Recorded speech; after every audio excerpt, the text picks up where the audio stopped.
की, रामचरितमानस पुराण की, बाबा तुलसीदास की।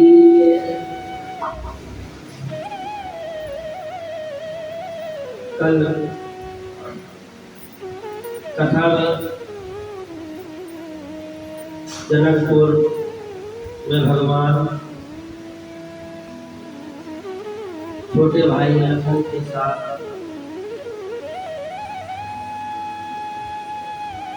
गुरुदेव के सानिध्य में जनकपुरी में भगवान पहुँचते हैं। आम के बगीचे में भगवान रुकते हैं और रुकने के बाद गुरुदेव भगवान को तो आसन देते हैं कि आप विराजिए, तब तक फूल पत्ती आदि की सुविधा के लिए निकल जाते हैं। राजा जनक को संदेश मिलता है। राजा जनक अपने सभासदों के साथ आकर के ऋषि विश्वामित्र को प्रणाम करते हैं। एक दूसरे की कुशल से हम पूछते हैं। कल हमने कथा की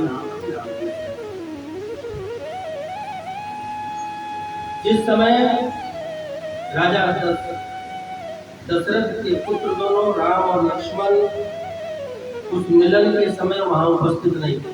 वो लोग बगीचा देखने गए थे, फुलवारी देखने के लिए गए हुए आए तो राजा जनक और गुरुदेव वशिष्ठ विश्वामित्र जी दोनों आपस में चर्चा कर रहे थे। एक चीज का ध्यान रखिए, कोई किसी से जब मिलता है तो उसकी कुशल क्षेम पूछता है। आप कैसे हैं, आपका परिवार कैसा है, घरबार कैसा है, बच्चे कैसे हैं, क्योंकि उसका वो सब होता है, इसलिए उससे पूछा जाता है। लेकिन अगर कोई संत किसी संत से मिले तो ना तो उसकी पत्नी, ना उसके बच्चे, ना उसका परिवार, वो किसकी चर्चा करेगा? वो उसके योग की, उसके तप की, उसके ज्ञान की, उसके विज्ञान की, उसकी भक्ति की, उनकी चर्चा करता है। वो जानना चाहता है कि मेरे से सामने वाला कहाँ तक है। और जनक गृहस्थी है, गृहस्थी संत है। जनक जी के बारे में कल कथा सुनाई थी, सुखदेव के गुरु है, साधारण संत नहीं है, लेकिन गृहस्थ में रहते हैं। और गृहस्थ में रह करके दोनों धर्म, गृहस्थ धर्म और राजधर्म दोनों का पालन करते हुए भी भगवान की भक्ति करते हैं। हम लोग कोई एक कार्य मिल जाए तो अपने आप को इतना बिजी दिखाएंगे कि हमसे ज्यादा बिजी कोई नहीं है। यहाँ जनक जी के ऊपर ध्यान दीजिए। जनक एक पिता भी है, परिवार भी है, राजा भी है और भगवान के अनंत भक्त है। इसके भोलेनाथ के सभी कर्मों को संपादित करते हैं। विश्वामित्र जी से चर्चा करते थे ज्ञान के ऊपर, भक्ति के ऊपर। विश्वामित्र ब्रह्मज्ञानी, जनक जी को मौका मिला, ब्रह्मज्ञानी आया है, कुछ आदान प्रदान किया। क्यों? जनक जी आकार के, साकार के उपासक नहीं है, निराकार के उपासक। जनक जी निराकार को मानते हैं। निराकार को क्यों मानते हैं? क्योंकि वो शरीर को छोड़ करके ब्रह्म के पास जाते हैं, शिव के पास जाते हैं, इसलिए निराकार को मानने वाले हैं। और जो सामने बैठा हुआ है वो महाब्रह्म ज्ञानी है, इसलिए ब्रह्म की बातें हो रही है, ज्ञान की बातें हो रही है उनके मध्य में। और दोनों अति आनंदित है। निराकार को मानने वाला ब्रह्म ज्ञान की चर्चा कर रहा है। उसी समय भगवान राम लक्ष्मण के साथ आए और जैसे ही दोनों वहां पहुंचे, श्याम और गौरवर्ण, श्याम वर्ण किसका है? राम जी का, और गौरवर्ण लक्ष्मण जी का है। जैसे ही ये दोनों वहां गुरुदेव के पास आकर के खड़े हुए, तो देखने के लिए आए, तो गुरुदेव के पास आए, देखिए समाज इकट्ठा है, तो समाज इकट्ठा है तो बालक किसके पास जाते? गुरुदेव के पास। गुरुदेव के पास जाकर खड़े हो गए। जैसे ही खड़े हुए, जितना भी समाज था, राजा जनक स्वयं अपने मंत्रियों सभासदों के साथ खड़े हो गए।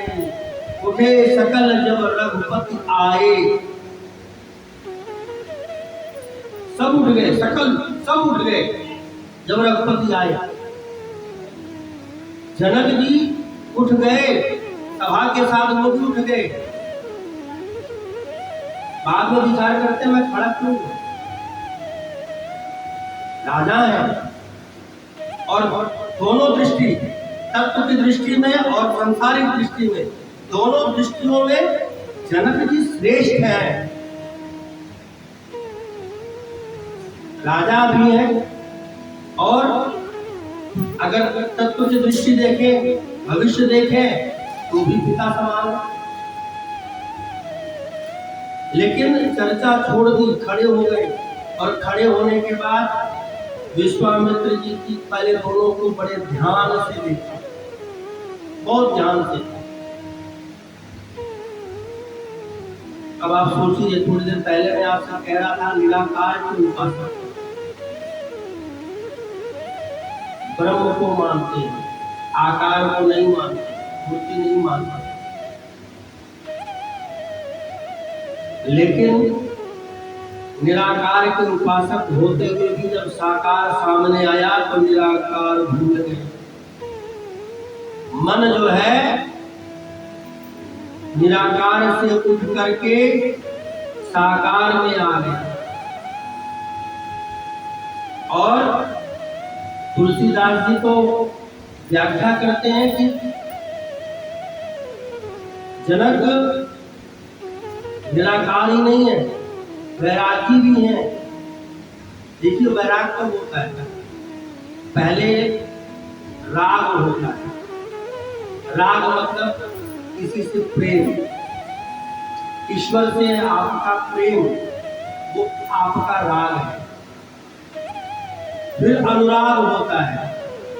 अनुराग का अर्थ होता है उसमें लीन हो जाना, उसको समझने लगना, उसका हो जाना, वो अनुराग है। पहले राग, फिर अनुराग, और उसके बाद आता है वैराग्य। राग हुआ मतलब प्रेम हुआ, अनुराग मतलब उसके हो गए, उसमें लीन हो गए, वो अनुराग है। और उसके बाद आता है वैराग। वैराग्य मतलब उसके लिए सबको छोड़ दिया, वो वैराग है। और जनक जी वैरागी है, सब कुछ छोड़ रखा है, रहते सबके बीच में है, लेकिन सब कुछ छोड़ रखा है। कैसे? जैसे कमल, कमल का पुष्प रहता कीचड़ में है, लेकिन कीचड़ में रहते हुए भी कमल के पुष्प पर कभी कीचड़ का दाग नहीं मिलेगा, रहेगा उसी में। कमल का फूल रहेगा कीचड़ में ही, खिलेगा भी कीचड़ में, जड़ें भी कीचड़ में मिलेंगी, लेकिन जब फूलेगा तो कीचड़ के ऊपर आएगा, कीचड़ से उसका कोई संबंध नहीं होता। कमल का पुष्प हमेशा कीचड़ में रहने के बाद भी कीचड़ से अलग रहता है, जड़ें बिखरी रहेंगी, लेकिन कमल के ऊपर एक दाग भी कीचड़ का नहीं। उसी तरह महाराज जनक है, रागी नहीं, अनुरागी नहीं, वैरागी है। और वैरागी होने के बाद भी वो गृहस्थ में रह रहे हैं और भगवान शिव से स्नेह रखते हैं। ऐसे जनक ने जब भगवान को देखा, राम और लक्ष्मण को देखा, तो सीधे वैराग से राग पर आ गए। निराकार को मानने वाला साकार को मानने लग गया। और राग जैसे हुआ, राग का मतलब होता है प्रेम, देख करके भगवान को प्रेम मन में उत्पन्न होगा। और जैसी प्रेम हुआ, सबके लिए तो कहा जाता है पहले राग होगा फिर अनुराग होगा, यहाँ राग होते ही अनुराग हो गया। पहले देख करके मन आकर्षित हुआ, देखने लगे, आकर्षण हुआ, और आकर्षण होते ही मन को भाने लगे। जनक को परिचय दिया कि दशरथ के पुत्र हैं और मेरे यज्ञ की रक्षा के लिए आए हुए थे। यज्ञ पूर्ण हुआ, आपका निमंत्रण मिला तो मेरे साथ जनकपुर आ गए। इतना सुनने के बाद राजा जनक ने उनका स्वागत किया और मन में सोचने लगे, इतना सौंदर्य है, इतनी सुंदर उपमा है, लगते तो ये ब्रह्म जैसे ही, पता नहीं क्यों देख करके मन आकर्षित हो रहा है। राजा के बेटे हैं, आम के बगीचे में कैसे रहेंगे? अपने साथ ले गए गुरुदेव को भी और दोनों राजकुमारों को अपने साथ ले। कहा? अपने राजभवन। और अपने राजभवन में ले जाकर के बिठाया और अपने पुत्र को बुलाया। किसको? सीता जी। और कहा कि बेटी, जो आपका कक्ष है आप उसे खाली करें।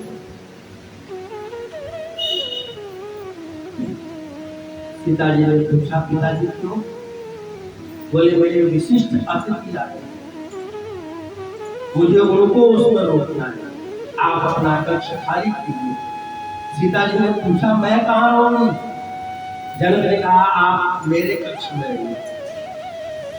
और जो सीता जी का कक्ष था, भवन था, उसका वर्णन बाबा ने, तुलसीदास ने किया है कि पूरी जनकपुर में उससे सुंदर भवन कोई नहीं, उसका नाम ही सुंदर भवन था।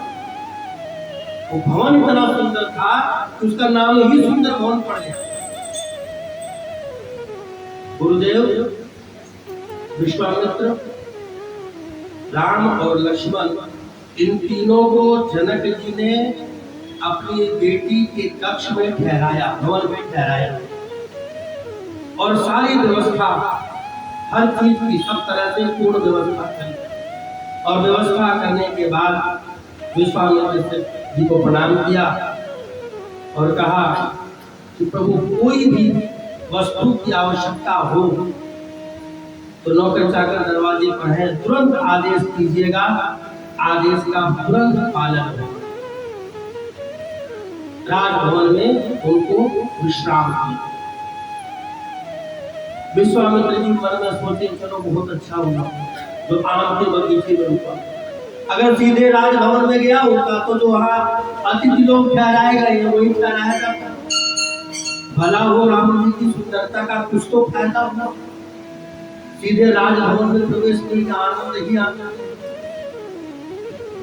विश्वामित्र जी मन में सोच रहे हैं, जब से वन से निकला हूँ सारे सब बड़े अच्छे अच्छे हो रहे हैं। देखो, विश्वामित्र थोड़े दिनों में 2 राजभवन पहुंच गए। पहले राजा दशरथ के यहाँ गए तो दशरथ जी ने अपने सिंहासन पर बिठा दिया, सेवा पानी करी। जनकपुर आए तो सबसे जो विशेष कक्ष था, सुंदर भवन, वही दे दिया।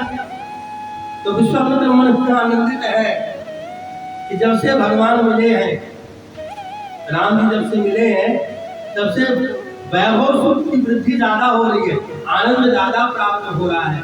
अब आनंद ज्यादा प्राप्त हो तो क्या करें? भगवान का नाम, हरि चर्चा करें।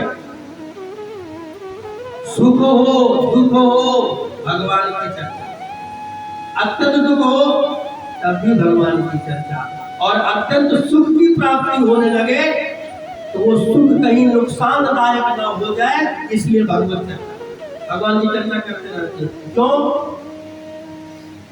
भगवान को धन्यवाद, प्रभु आप दे रहे हैं, आपकी कृपा से यह वैभव प्राप्त हो रहा है हमें।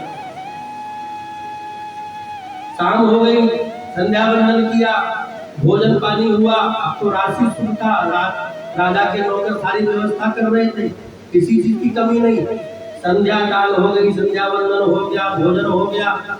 उसके बाद गुरुदेव अपने बिस्तर पर सोने के लिए गए। राम और लक्ष्मण दोनों उनके चरण की सेवा कर रहे। एक पैर राम जी, दूसरा पैर लक्ष्मण, दोनों चरण सेवा कर रहे हैं। और गुरुदेव क्या कर रहे हैं? कथा सुना रहे हैं। किसकी? भगवान की। और किसको सुना रहे हैं? भगवान। भगवान के ही अवतारों की कथा भगवान को सुना रहे हैं। और भगवान भी बड़े आनंद और प्रेम से उस कथा को श्रवण करते हुए पैर दबा रहे। और कब तक दबाया? रात्र के दूसरे पहर तक। अगर आजकल के समय में पहर का समय बताऊं तो पहला पहर होता है 6 से 9 का, और दूसरा पहर 9 से 12, तीसरा 12 से 3, और चौथा 3 से 6। ये 4 पहर रात के होते हैं, 4 ही पहर दिन के होते हैं। एक दिन में 8 पहर होते हैं, 4 दिन के 4 रात के। तो जो चरण दबा दबा के जो सेवा कर रहे थे वो दूसरे पहर तक चली, अर्थात रात के 12 बजे तक भगवान की कथा भी चलती रही और चरण सेवा भी होती रही। जब 2 पहर बीत गए तो गुरुदेव ने बार बार कहा, जाओ आप भी सो जाओ, जाओ राम, जाओ आप भी सो जाओ। तब गुरुदेव सो गए। अब भगवान राम आकर के अपने जो का कक्ष था, जो उनको मिला हुआ था, वहां जाकर के राम जी सोए। अब लखन जी राम जी के पैर दबा रहे, सेवा में तो उनकी। अब राम जी की सेवा में पैर दबा रहे हैं और पूरे दिन की चर्चा भगवान राम से कर रहे हैं लखन लाल जी। और एक पहर पूरा बीत गया चर्चा करते करते। मतलब रात के 4 पहर होते हैं, 2 पहर गुरु जी की सेवा में बीत गया, तीसरा जो पहर था वो लक्ष्मण जी का राम जी की सेवा में बीत गया। एक पहर बचा तो राम जी बार बार कहते हैं, बस लक्ष्मण जाओ तुम भी विश्राम करो, मैं अब सोऊंगा। और राम जी सैर करते हैं। लेकिन रामचरितमानस में ये कहीं नहीं लिखा हुआ है कि लक्ष्मण जी सोए। सबसे पहले कौन सोया? गुरुदेव। उसके बाद कौन सोया? राम जी। और कथा की मान भी लेते हैं, उसके बाद कौन लेटा? लेटा मैंने इसीलिए बोला क्योंकि लेटे थे, सोए थे। अगर सोए होते तो बाबा तुलसी लिखते, जगे लखन। जो सोया होता है वही जागता है, जो सोएगा वही जागेगा। लखनलाल जी सोए नहीं थे, लेटे हुए थे। इसलिए बाबा ने जगे लखन नहीं लिखा, उठे लखन। लेटे हुए थे, उठ करके बैठ गए, उठे लखन। सबसे बाद में लेटे और सबसे पहले उठे, नित्य कर्म किया। उसके पश्चात भगवान राम उठे और नित्य क्रिया करने के पश्चात गुरुदेव से आज्ञा ली। समय जाना कि गुरुदेव भगवान पूजा करेंगे। पूजा के लिए पुष्प की आवश्यकता पड़ेगी, फूल की आवश्यकता पड़ेगी, दुर्वा की आवश्यकता पड़ेगी। तो हाथ जोड़ करके गुरुदेव भगवान से आज्ञा मांगते, गुरुदेव भगवान पूजन का समय हो रहा है, आपके लिए फूल दुर्वा अक्षत लेके आए। मुनि ने आज्ञा दी, जाओ। कहाँ गए? राजा जनक के बगीचे में। अब रुके हुए ही राजभवन में है, पहले तो आम के बगीचे में थे, अब तो विशिष्ट अतिथि हैं, और विशिष्ट भी नहीं अति विशिष्ट अतिथि बने हुए राजा जनक के। रुके भी राजभवन में है, तो बगीचा किसका? राजा जनक का। तो राजा जनक के बगीचे में गए दोनों भाई, और दोनों भाई जब बगीचे में पहुंचे तो बगीचा देख करके हैरान हो गए। इतना सुंदर बगीचा।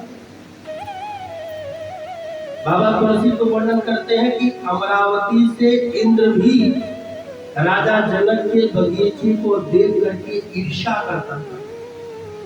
ये राजा जनक का बगीचा इतना सुंदर है। क्यों?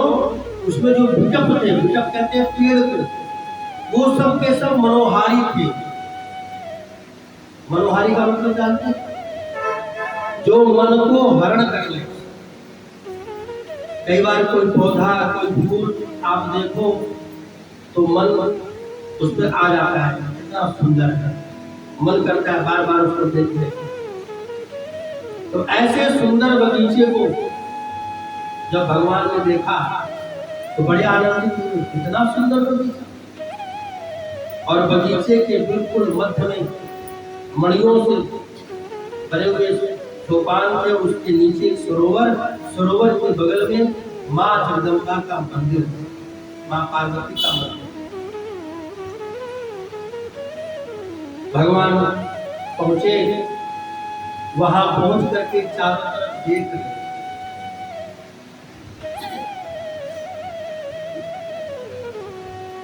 कुछ दिख जाए, कोई देख ले, कोई दिखाई दे जाए। भगवान चारों तरफ देख रहे हैं, कोई दिखाई नहीं दे रहा। क्यों? गए हैं राजा जनक के बगीचे में फूल तोड़ने के लिए, पूजा करने, लेकिन बगीचे में कोई माली दिखाई नहीं दे रहा, इसलिए चारों तरफ देख रहे हैं। और सोचिए कि आज का समय हो और आप किसी फूल तोड़ने की इच्छा से किसी बगीचे में जाओ, तो हम ये देखेंगे कोई देख तो नहीं रहा। भगवान ये देख रहे हैं, कोई दिखाई नहीं दे रहा है। हम सोचेंगे कोई देख तो नहीं रहा। भगवान चारों तरफ देख रहे, कोई दिखाई नहीं दे रहा। क्यों? दिखाई दे तो उससे पूछे, पूछ करके फिर फूल का चयन करें, फूल ले ले पूजा के लिए। तब तक मालीगण दिखाई दी, भागते हुए आए, आकर के प्रणाम भी किया, जानते थे राजा के अंदर में। भगवान ने हाथ जोड़ करके, देखिए राजा के पुत्र हैं, संस्कार, उम्र में माली बड़े थे, वृद्ध थे, बुजुर्ग से थे, तो हाथ जोड़ करके दोनों राजकुमारों ने माली को प्रणाम किया और कहा, हमें अपने गुरुदेव भगवान के लिए पूजा के लिए कुछ पुष्प चाहिए, हम तोड़ लें। माली जो थे उन्होंने अपने मन में सोचा, थोड़ी देर इनके पास रहना चाहिए, अगर हम हाँ या ना का जवाब देंगे तो हमारी इनसे बातचीत होगी, और बातचीत होगी नहीं तो हमें इतना सुंदर शरीर देखने को मिलेगा कैसे। ऐसा मन में विचार करके माली जो थे उन्होंने कहा, महाराज बिल्कुल नहीं, हम आपको तोड़ने नहीं देंगे, फूल नहीं तोड़ने देंगे। प्रभु ने कहा, मुझे पूजा के लिए, गुरुदेव भगवान की पूजा के लिए पुष्प चाहिए, हम वो पुष्प आपके पास लेने आए हैं, इसलिए हमें तोड़ने की आज्ञा दो। तोड़ने नहीं देंगे, आपको नहीं तोड़ने, बिल्कुल नहीं, आपको चाहिए हम ला करके आपको तोड़ के दे देते हैं, आपको नहीं तोड़ने देंगे। लक्ष्मण जी हैरान हो गए, बोले हमें तोड़ के दे दोगे, हम तोड़ लेंगे तो क्या हो जाएगा? बोले ना, आपको नहीं तोड़ने देंगे। ये वही है ना जिनका पैर छूटे ही जो शिला थी वो नारी बन गई और नारी बन के उड़ गई। बोले हाँ। बोले आप थे? बोले अरे मेरे सामने तो हुआ था, मेरे सामने ये राम जी ने पैर लगाया, पत्थर से नारी बनी, स्तुति करी और नारी बन के उड़ गई। बोले वो जब पत्थर पैर लगा करके उड़ गया नारी बन करके, और यहाँ इतने पेड़ पौधे हैं, हाथ से छूते उड़ गए, तो राजा जनक का बगीचा खाली, हमारी नौकरी गई, हम आपको क्यों छूने दें? आपको नहीं छूने देंगे, हमें आज्ञा दीजिए, बताइए कौन सा फूल चाहिए, हम तोड़ करके आपको ला करके देंगे, आपको नहीं जाने देंगे। प्रभु ने कहा मेरे हाथ के तोड़ने से आपका बगीचा नहीं खराब होगा, उस चीज से निश्चित रहिए, विश्वास कीजिए मेरा। मैं सत्य कहता हूँ, मेरे छूने से तुम्हारे बगीचे को कोई नुकसान नहीं होगा। माली ने कहा बगीचे को नुकसान नहीं होगा, सरोवर तो खराब हो जाएगा, और सरोवर के किनारे फूल है। बोले सरोवर कैसे खराब होगा? बोले वहां तो एक पत्थर लगाते, यहाँ तो कितने पत्थर लगे हैं। सरोवर में उतरने के लिए पौड़ी बनी होती है ना, पल पार, बीच में पत्थर, चारों तरफ मड़िया लगी हुई थी, वहां तो एक पत्थर था, यहाँ तो कितने पत्थर है। इतनी औरतों का क्या करेंगे, घर में एक तो पाली नहीं जाती। हमें माफ करो, हम आपको नहीं जाने, भगवान नाम समझ गए, हमसे विरोध कर रहे हैं। भगवान ने कहा चाहिए बताओ जाने के लिए क्या करना पड़ेगा? कोई तो उपाय होगा कि हम जाकर के फूल चयन कर लें, इसका कोई तो उपाय होगा। तो माली भी समझ गए कि हमारी बातों में नहीं आने वाली। माली ने अंतिम दांव फेंका। माली ने कहा एक काम करो, बोलो मिथिलेश कुमारी की जय, और इस मंत्र का जाप करो एक बार, आज्ञा मिल जाएगी, आप जाकर के फूल का चयन कर लेना। लक्ष्मण जी सुनते भड़क गए, हम तो बोले मिथिलेश कुमारी की, बोले हमारी राजकुमारी है, बोले है तो हम क्या करें? राम जी ने धीरे से लक्ष्मण से कहा बोल दो, फूल तो मिलेगा, गुरुदेव की पूजा के। तब लक्ष्मण जी ने बोला, माली ने हाथ जोड़ लिए, खुद अपने साथ ले गया, सुंदर सुंदर, प्रभु ये वाला नहीं ये वाला फूल निकालो, ये ज्यादा अच्छा है। फूल लेकर के आए, पुष्पदल ला करके दिया, और गुरुदेव भगवान ने पूजा किया। पूजा करने के बाद भगवान की कथा, क्योंकि विश्वामित्र जी को तो एक था कि वैभव में हूँ तो भगवान को याद करूं, तो भगवान की कथा सुनाने लगे। लक्ष्मण जी का मन न लगे कथा सुनने के लिए, क्यों? उनके मन में था अयोध्या में थे, अयोध्या पूरी घूम रखी, जनकपुर में कल से आए हुए हैं, पहले राम के बगीचे में बैठ गए, अब राजभवन में आके बैठ गए। जनकपुर देखने का तो सौभाग्य मिले, घूम तो आए, यहाँ के लोग कैसे हैं पता तो लगे। अब मन के अंदर ये उत्साह, लेकिन कहें कैसे? भगवान राम का डर और गुरुदेव से संकोच। कथा सुना रहे हैं गुरुदेव भगवान, कथा तो सुन रहे हैं, लेकिन कथा सुनने में मन नहीं लगा। मन में ये हो कि जल्दी कथा खत्म हो, भोगने के लिए निकले। भैया जी से बोले कि थोड़ा घुमा के लाओ। तो जब कथा चल रही थी, कथा पूर्ण हुई, तो राम जी ने गुरुदेव से कहा कि हे गुरुदेव भगवान, यदि आज्ञा हो तो लक्ष्मण को नगर घूमने की इच्छा है, क्या मैं घुमा लाऊं?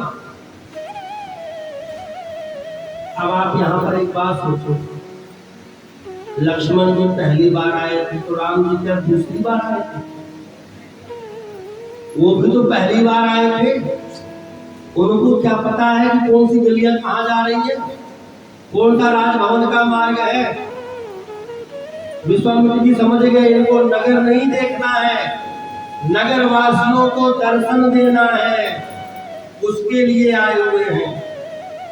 बाबा तुलसी ने बहुत सुंदर व्याख्या कर और बाबा ने लिख दिया, लखन हृदय लालसा अभिषेकी, सिया राम जय जय सिया राम, जाई जनकपुर आयहु देखी, जय सिया राम जय जय सिया राम, प्रभु भय बहुरी नहीं सकुचाई, जय सिया राम जय जय सिया राम, जगत नगाऊ नहीं मुस्काई, जय सिया राम जय जय सिया राम, राम अनुज मन की गति जानी, जय सिया राम जय जय सिया राम, भगत विफलता ही अहुलसानी, जय सिया राम जय जय सिया राम, परम विवेक कुछ मुस्काई, जय सिया राम जय जय सिया राम, बोले गुरु अनुशासन पाई, जय सिया राम जय जय सिया राम, नाथ लखनपुर देखन चाही, जय सिया राम जय जय सिया राम, सब सकोत जल जगत न करहु, जय सिया राम जय जय सिया राम, जोरा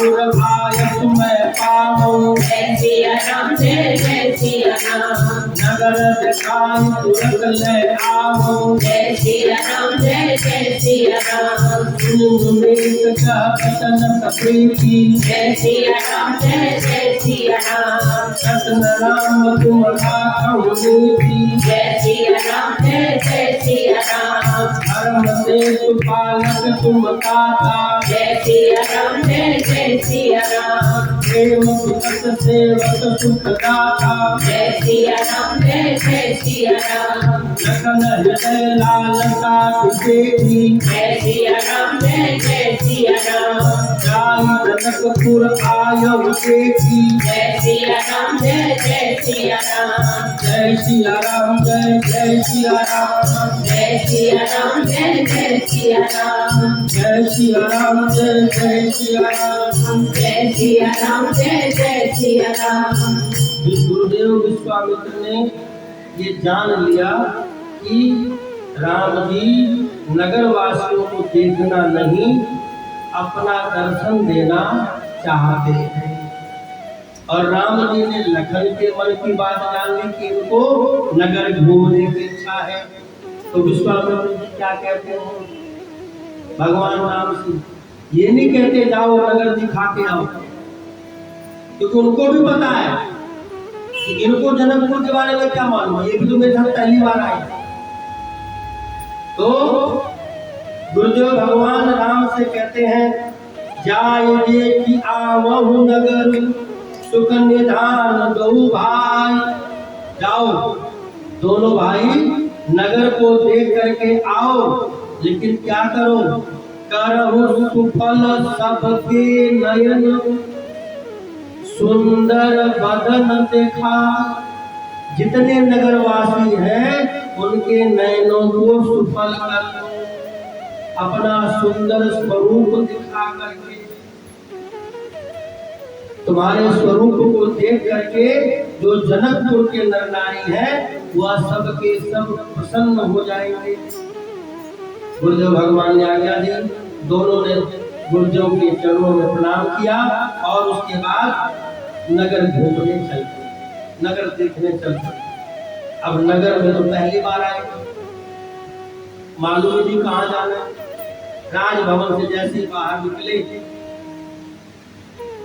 छोटे छोटे बच्चे चारों तरफ से झुंड बना करके आए जनकपुर में है, रुके राजभवन में है, लेकिन ये खबर पूरे राजभवन के बाहर पूरे जनकपुर में ये फैल गई है कि दो बड़े सुंदर राजकुमार, राजा के पुत्र, जो देखने में देवताओं जैसे हैं, ऐसे लोग आए हुए हैं, दो आए हुए हैं। और ये खबर एक दिन पहले ही, जिस दिन आए थे उसी दिन चारों तरफ फैल गई। सबके मन में लालसा थी, इच्छा थी कि हमें उन दोनों राजकुमारों का दर्शन प्राप्त हो जाए। कैसे देखे? सबके मन में इच्छा था और उन सबके मन की इच्छा लक्ष्मण जी को पता था।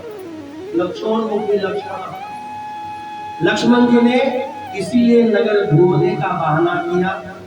भगवान राम सर्वांतर्यामी, उनसे क्या छुपा। उन्होंने लक्ष्मण जी को साथ लेकर के जब नगर से बाहर निकले, छोटे छोटे बच्चे जो थे वो झुंड बना करके आए, सब राम जी के साथ साथ चलने लगे। अब जिस रास्ते से भगवान राम लक्ष्मण जी को लेके जाते, पूरा रास्ता भर जाता। जितने लोग थे सब अपना अपना काम छोड़ करके भागे। जो जिस काम में लगा हुआ वो काम छोड़ करके भागा। किस लिए? देखने के लिए, दर्शन करने के लिए। जो घर की युवतियां थी, औरतें थी, वो झरोखे पे आ गई। झरोखा जानते? आजकल खिड़की बोल दो, छज्जा बोल, वहां आ गई। वहां से आकर के देखने लगी, दर्शन करने लगी। बाबा तुलसी ने लिखा, देखन नगर भूप सुत आए, समाचार पुरवासिन पाए। धाये, धाये मतलब होता भागे, चले नहीं, भागे। धाये, धाम काम सब त्यागी, मनौ रंग निज लूटन लागी। सब अपना काम छोड़ करके ऐसे भागे भगवान को देखने के लिए, जैसे कोई कंगाल को खजाना लूटने के लिए मिल गया हो। कोई दरिद्र हो, गरीब हो, उसको खजाना लूटने के लिए मिल गया हो, भाग करके जैसे खजाना लूट लेता है, ऐसे ही लोग उस मार्ग पर, जिस मार्ग से भगवान जा रहे थे, लोग आ करके खड़े हो गए। सब लोग आकर के खड़े हो गए और सब देखने लगे, दर्शन करने लगे। निरख सहज सुंदर दो भाई, जब देखा दोनों भाई बड़े सहज भाव से नगर में चल रहे हैं, राजभवन से निकलकर चल रहे हैं। होय सुखी लोचन फल पाई, और जो देखे वो अपने नयनों को धन्य कर ले, अपने भाग्य की बड़ाई दे कि मेरे जो नयन है, नेत्र हैं, आज इन दोनों भाइयों को देख करके सफल हो गए, सफल हो गए। पूर्ववासी जितने थे सब देखने की लालसा से सड़क के चारों तरफ खड़े हो गए। जुगती भवन झरोखन लागी, निरख राम रूप अनुरागी। जितनी युवतियां थी, लड़कियां थी, वो झरोखे से, क्यों? उस समय मर्यादा होती थी, पुरुष और बच्चे तो सड़क पर आ गए, औरतें नहीं, मर्यादा था। वो झरोखे पर, खिड़की के पास, वहां आकर के वहां से देखा, और जितनी युवतियां थी उन्होंने जैसे ही भगवान राम के स्वरूप को देखा, अनुरागी हो गई, अनुराग हो गया सबको। सबके मन में राम जी बस गए। सब मन मन कामना करने लगे, कितना सुंदर नौजवान, कितना सुंदर राजकुमार है। जो युवती देखे भगवान के स्वरूप को वही मोहित हो जाए, और सबके मन की एक ही कामना, कितना सुंदर नौजवान राजकुमार। राजा जनक अपनी पुत्री का विवाह इसके साथ कर दे, नहीं तो मैं कर दूं। सबके मन में ये विचार, राजा जनक या तो अपनी बेटी का विवाह इसके साथ कर, नहीं तो हम। कितना सुंदर है भगवान, सबके मन की बात को जानते हैं, घट घट के बात की है। जिन जिनने ये कामना करी कि भगवान का बहुत सुंदर स्वरूप है, इतना सुंदर रूप, सबको अनुराग हो गया, अनुरागी हो गई, इनसे मेरा विवाह हो। भगवान ने कहा तथास्तु, इस जन्म में नहीं, अगले जन्म में। क्यों? यहाँ तो भगवान मर्यादा पुरुषोत्तम है, अगले जन्म में। ये जितने नगरवासी थी, युवतियां, सबकी कामनाएं कृष्ण अवतार में भगवान ने पूरी करी। ये और कोई नहीं, नरकासुर के यहाँ जो 16,100 हुई हुई जिनसे भगवान ने बाद में कृष्ण रूप में विवाह किया था। भगवान ने सबकी मनोकामना पूर्ण कर जो जिस भाव से देखा भगवान ने उसकी उस मनोकामना उसी स्वरूप में पूरी करी। मां जानकी की 8 सहेलियां 8 सखियां वो भी सत्य थे। वो देख करके दोनों को आपस में चर्चा कर रहे हैं कितने सुंदर राजकुमार हैं। जनक को चाहिए अपना प्रण त्याग करके जानकी जी का विवाह इनके साथ कर दे। दूसरी ने कहा नहीं करेंगे। ऐसा होता तो राजा जनक अपना प्रण तोड़ देते, लेकिन मुझे जो सूचना मिली है अभी तक राजा जनक ने प्रण नहीं तोड़ा है। कल धनुष यज्ञ होगा। तीसरी बोली राजा जनक को कोई जाके समझाए कितना सुंदर राजकुमार है। अगर सीता जी से इनका विवाह हो जाए तो जब जब भी ससुराल आएंगे अपने तब तक इनके दर्शन करने को हमें भी प्राप्त हो जाएगा, ये सुख हमें भी प्राप्त होगा। अरे कोई जाके समझाओ राजा जनक को। दूसरी सखी बोली बहुत मुश्किल है, राजा जनक बहुत हठी है, नहीं मानेंगे। एक ने कहा मेरा मन तो ये कहता है कि सीता जी को बोलूं कि तुम ही राम जी का वर्ण कर दो जिससे तुम्हारा विवाह हो जाए और हमें राम जी के दर्शन का सुख हमेशा प्राप्त होता है।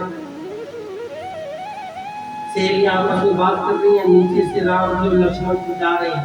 लक्ष्मण जी बोले प्रभु ये आपके बारे में बात कर रहे हैं। लक्ष्मण जी बोले ऊपर मत देखो नीचे देखो, ऊपर नहीं देखना।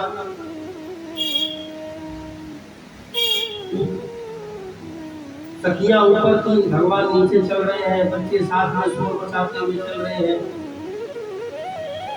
सखियां आपस में कह रही हैं जो ये गोरा वाला है ना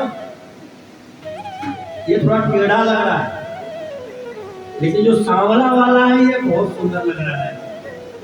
और लक्ष्मण जी ने जैसे ही सुना क्रोध करके देखना ऊपर चाह, लक्ष्मण जी का हाथ पकड़ लिया भगवान राम ने, ऊपर मत देख।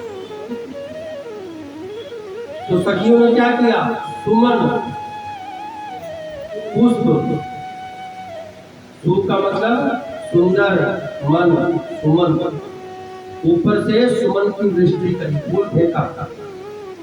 फूल में ज्यादा वजन तो होता है, फूल फेंका, फूल लगेगा तो नजर उठा के देखेंगे।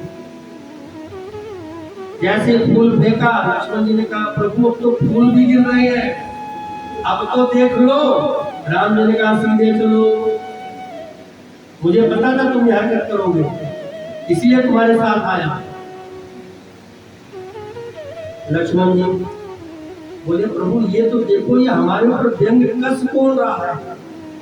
एक सखी ने कहा अरे ये बड़े मायावी हैं, एक बाण में ताड़का को मार दिया, एक पत्थर को पैर लगाया, वो औरत बन करके आकाश में उड़ गई। हम तो चाहते हैं इनका विवाह सीता से ना हो, वो भी पैर छुड़ेगी वो भी उड़ जाएगी, फिर क्या होगा।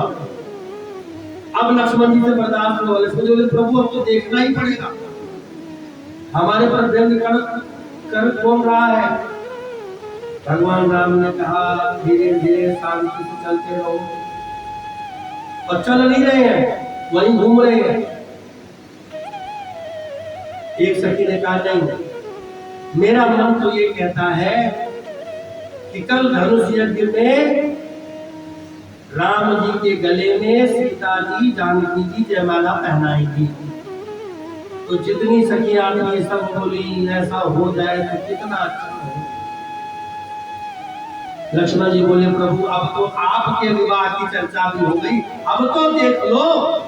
और इतना कह करके औरतों ने ऊपर से सुमन वृष्टि करी, फूल जो थे वो फेंके। तब भगवान ने चितवन की, एक बार सिर्फ देखा और जैसे ही राम जी ने देखा, जितनी सखियां थी सबने भगवान के स्वरूप को अपने हृदय में बसा लिया, मन में बसा लिया। सबकी कामना कि कितना सुंदर है। और भगवान ये भी बहुत सुंदर है, श्याम वर्ण है लेकिन सुंदर बहुत है, मनोहारी बहुत है। नगर घूमे, नगर की परिक्रमा करी और उसके पश्चात गुरुदेव भगवान के पास आ गए, भोजन किया। संध्या का समय होने लगा, संध्या काल हुई। संध्या करने के पश्चात गुरुदेव भगवान ने कथा सुनाई।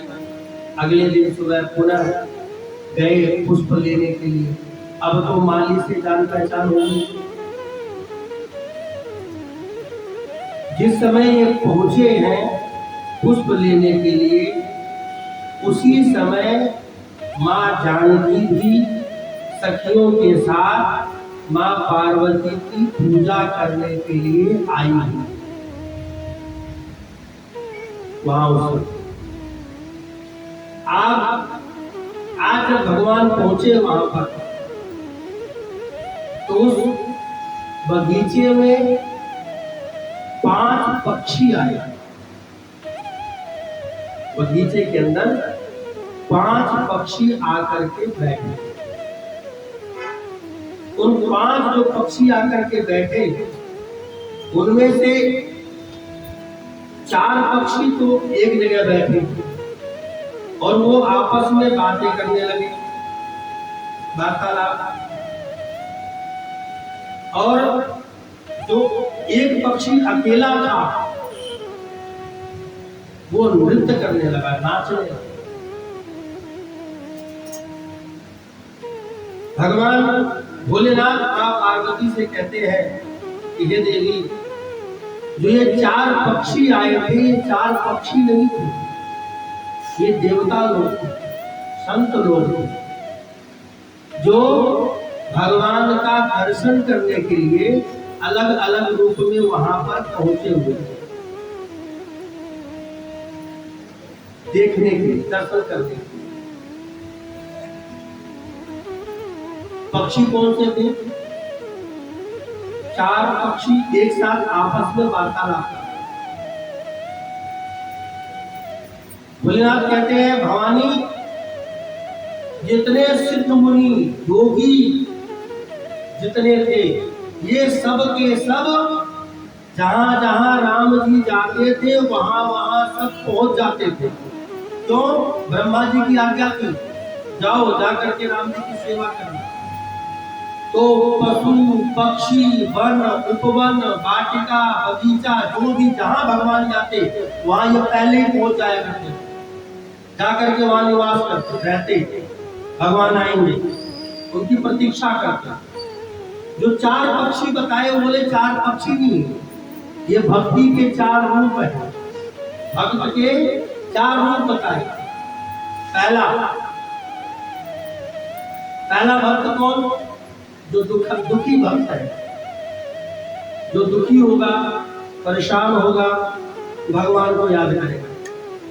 पहला पक्षी वो है जो दुखी है, दुखी भक्त है, वो भगवान को बार बार सुमिरन करेगा, भगवान को याद करेगा, वो पहला भक्त। दूसरा,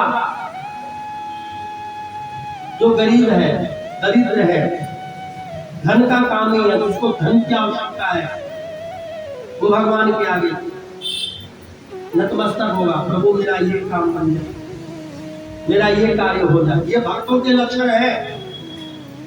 एक तरह से माने तो 4 तरह के भक्त होते हैं, 5वां भी बाद में बताऊंगा, पहले 4 सुनो। पहला दुखी भक्त, जो दुखी होगा वो भगवान के चरणों में आके समर्पित हो जाएगा। क्यों? दुख में सुमिरन सब करे, सुख में करे न को, जो सुख में सुमिरन करे दुख काहे को। जब इंसान दुखी होगा, परेशान होगा, कोई रास्ता नहीं नजर आएगा, तब भगवान की शरणागति लेता है, प्रभु कृपा करो।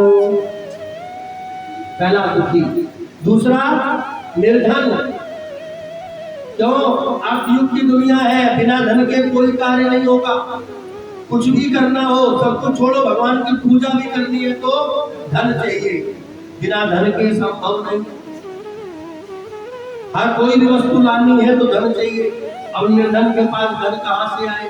तो वो क्या करेगा? भगवान की स्तुति करता है, प्रभु वो निर्धन भक्त है, निर्धनता में भगवान को याद करता है।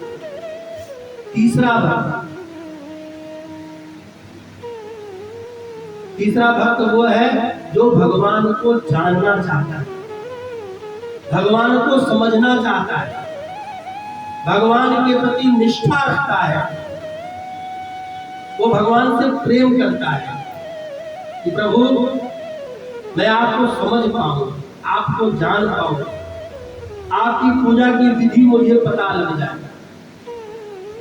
वो तीसरा भक्त है। और चौथा भक्त वो है जो भगवान को जानता है, भगवान को समझता है, भगवान में उसका मन लगता है और नियम के अनुसार कहें तो भगवान को मानता है, भगवान की पूजा करता है। ये 4 प्रकार के भक्त होते हैं। लेकिन एक 5वां भक्त भी होता है। 5वां भक्त कैसा? मोर जैसा। 5वां भक्त मोर जैसा होता है। वो ये नहीं जानता कि भगवान से क्या लेना है, उसको भगवान से कुछ नहीं लेना, भगवान से कुछ मांगता भी नहीं है और ये भी नहीं चाहता कि भगवान उसको चाहे। ये भी नहीं जानता कि भगवान को चाहेंगे भी या नहीं चाहेंगे। एक ही, मैं भगवान को चाहूंगा, मेरा मन भगवान में लगा रहेगा, भगवान के प्रति मेरा प्रेम हो, भगवान का हो ना हो कोई दिक्कत नहीं, लेकिन मेरा प्रेम जो है भगवान के प्रति बना रहे, वो है 5वां। वो मोर होता है। मोर का मतलब, मोर हमेशा जब अपने प्रसन्नता में होता है तो नृत्य करता है, नाचता है। और जो भगवान को प्राप्त कर लेता है, भगवान को समर्पित हो जाता है, वो फिर नृत्य ही करता है। ऐसी लागी नगर मेरा हो गई मगन, वो तो गली गली हरि गुण गाने लगी। ऐसी लागी नगर मेरा हो गई मगन, वो तो गली गली हरि गुण गाने लगी। ऐसी लागी नगर मेरा हो गई। मीरा की तरह मग्न हो जाना, लोक लाज सब छोड़ दी, कौन क्या कहेगा कोई मतलब नहीं। और एक बात और, जो सच में भगवान को प्राप्त कर लेता है ना, या जिसके अंदर वास्तव में भक्ति रहती है, उसका मांगना बंद हो जाता है। जिस दिन आपके मन में यह भाव पैदा हो जाए कि भगवान से कुछ नहीं मांगना, समझ लेना भक्ति का प्रवेश आपके अंदर हो गया है। और जब तक याचक बने रहे तब तक भक्ति नहीं आई है, चाहे उम्र 100 के पास क्यों ना पहुंच गई हो। जब तक याचना की भावना मन में बनी रहेगी तब तक भक्ति नहीं आई। अरे विचार करो, किससे मांग रहे हो, उसको नहीं पता आपको क्या चाहिए, फिर आपकी भक्ति कहाँ हुई? आप तो सौदा कर रहे हो, भक्ति थोड़ी है। आप तो फिर सौदा कर रहे हो, ये दे दो तो वो। एक भजन है ना, आ रहे नवरात्रे, माँ मोरा दे पूरी कर दे हलवा बाटूंगी, करो पूरा दे पूरी हलवा बाटूंगी। वो माँ हलवे पे ललचा जाएगी। जगत जननी, जगत की माँ है, तुम्हारे एक कटोरी हलवे देगी। मैं किसी के भावनाओं को ठेस नहीं पहुंचा रहा, आपको समझाने का प्रयास कर रहा हूं। भक्ति मन से होती है, दिखावे से नहीं।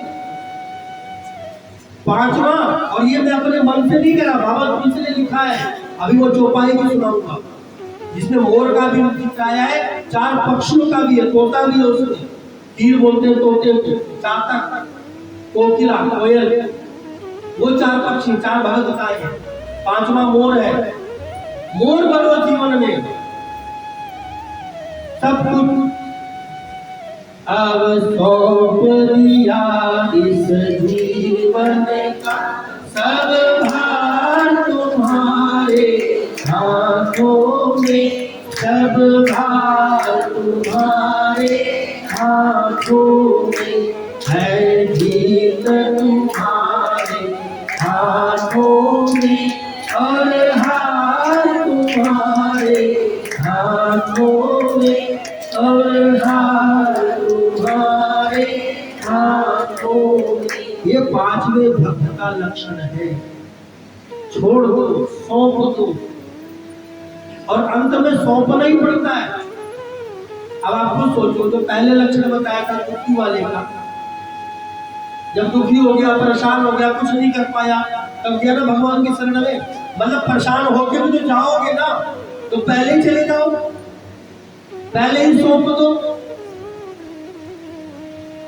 बाबा तुलसी वर्णन करते हैं, माँ भवानी को भोलेनाथ कहते हैं, भगवान को देखने के लिए पक्षी अलग अलग साधु संत पक्षियों के भेष में वहां पहुंचे, लेकिन जो परम भक्त थे, परम संत थे, वो मोर बन गए, नृत्य करने लगे। और चौपाई है, चातक, कोकिल, कीर, चकोरा, 4 पक्षी, चातक, कोकिल, चातक, कोकिल, कीर, चकोरा, 4 पक्षी क्या करते? पूजत विहग, आपस में बात कर रहे हैं, चर्चा कर रहे हैं, लेकिन नटक कलम मोरा, मोर जो है वो नृत्य कर रहा है, वो आनंद में है। क्यों? भगवान का दर्शन मिल गया। चारों पक्षियों ने भगवान का दर्शन किया तो वो चर्चा में लग गए, लेकिन मोर चर्चा नहीं कर रहा है, मोर नृत्य कर रहा है, नाच रहा है। क्यों? भगवान मिल गए, भगवान का दर्शन हो गया, और भगवान के दर्शन करके मोर नृत्य करने लगा। अर्थात संत नृत्य करते हैं, भगवान को देख करके आनंदित होते हैं। क्यों? उनको परम धाम की प्राप्ति हो गई। जिस समय पुष्प वाटिका में भगवान पहुंचे, माता जानकी भी सखियों के साथ वहां पर आई, और जैसी वहां सखियों के साथ आई तो एक सखी उनमें चतुर थी, उसने देख लिया जाता है। वो जो दोनों राजकुमारों की चर्चा पूरे नगर में फैली है, वो दोनों राजकुमार यहाँ उपवन में आए हुए हैं। जाकर के सूचना दी, किसको? माँ भवानी को। यहाँ भवानी का मतलब सीता जी भी है, किशोरी जी भी वर्ड आता है रामचरितमानस में। किशोरी का मतलब भी सीता जी है, ये भी किशोरी है, वो भी किशोरी है। जैसे ठाकुर जी, वृंदावन वाले कन्हैया को ठाकुर जी मानते हैं, लेकिन अयोध्या वाले राम जी को ठाकुर जी मानते हैं। उसी तरह किशोरी जी शब्द जो है वो जानकी के ऊपर भी रामचरितमानस में वर्णन किया गया है, बोला जाता है। अयोध्या के आम बोलचाल की भाषा में भी बोला जाता है। तो जाकर के जानकी को संदेशा दिया। वो दोनों राजकुमार जिनकी कल से चर्चा है पूरे नगर में, इसी उपवन में आए हुए हैं। राम और लक्ष्मण धूल चैन करके जब चलने लगे, तभी मां जानकी जी सखियों के साथ प्रवेश किया। बाबा तुलसी ने बहुत सुंदर व्याख्या करी कि मां जानकी जी जब चल के आ रही थी तो उनके पैरों में जो नुपुर था, जो पैरों में पैजनियां पहनते हैं, उनकी आवाज मधुर संगीत के रूप में भगवान राम के कानों में पड़ी थी। चलने की आवाज, जब वो चलने की आवाज आई तो लक्ष्मण जी के कान पहले से दब हो गए। लक्ष्मण जी ने कहा, प्रभु यहाँ हम दोनों अकेले नहीं है, कोई और भी है। प्रभु जी तो सब जानते हैं। उन्होंने कहा, लक्ष्मण, राजा जनक का उपवन है, हमारा थोड़ी, जो हम दूसरे को प्रवेश के लिए मना कर देंगे। जनक का उपवन है, उनके घर का कोई भी होगा, टहल रहा होगा। लक्ष्मण जी कहते हैं, नहीं प्रभु, कोई और है। ऐसा मुझे क्यों लगता है? भगवान राम हंसने लगे। अब भगवान राम हंसे तब तक जानकी जी सखियों के साथ सामने से निकली, और जैसे जानकी जी सामने से निकली, लक्ष्मण जी ने कहा, प्रभु सामने देखो, जो ये जा रही है यही है जनक कुमारी। इन्हीं के लिए धनुष यज्ञ हो रहा है, स्वयंवर हो रहा है। बाबा तुलसी ने भी लिखा, तात जनक तनया यह सोई, धनुष यज्ञ यही कारण होई। ये जो जा रही है ना, यही है जनक की बेटी, यही है, इन्हीं का नाम सीता है, इन्हीं के पीछे धनुष यज्ञ हो रहा है। और भगवान राम ने जैसे ही देखा, रघुवंश ने जैसे ही सीता जी को देखा, मन में उत्साह पैदा हुआ, आनंद पैदा हुआ। जो खुद आनंद के स्वामी है, वो आनंद के स्वामी जानकी जी को देख करके आनंदित हुए। एक तक देखा और देखते ही रह गए। लक्ष्मण जी ने राम जी की तरफ देखा, समझ गए नजर वहां मिली हुई है, अपनी नजर फेर ली। मगर माता जानकी को नहीं पता कि राम जी ने देखा, वो तो जा रही थी। राम जी ने जानकी जी को पहले देखा, चली गई मंदिर में जाकर के बैठ गई। जो चतुर्शक्ति थी वो पूजा में मन कम लगता था, वो इधर उधर घूमने में ज्यादा, बाग बगीचे में। बाकी सखियां मंदिर में पूजा कर रही हैं, वो बाग बगीचे में।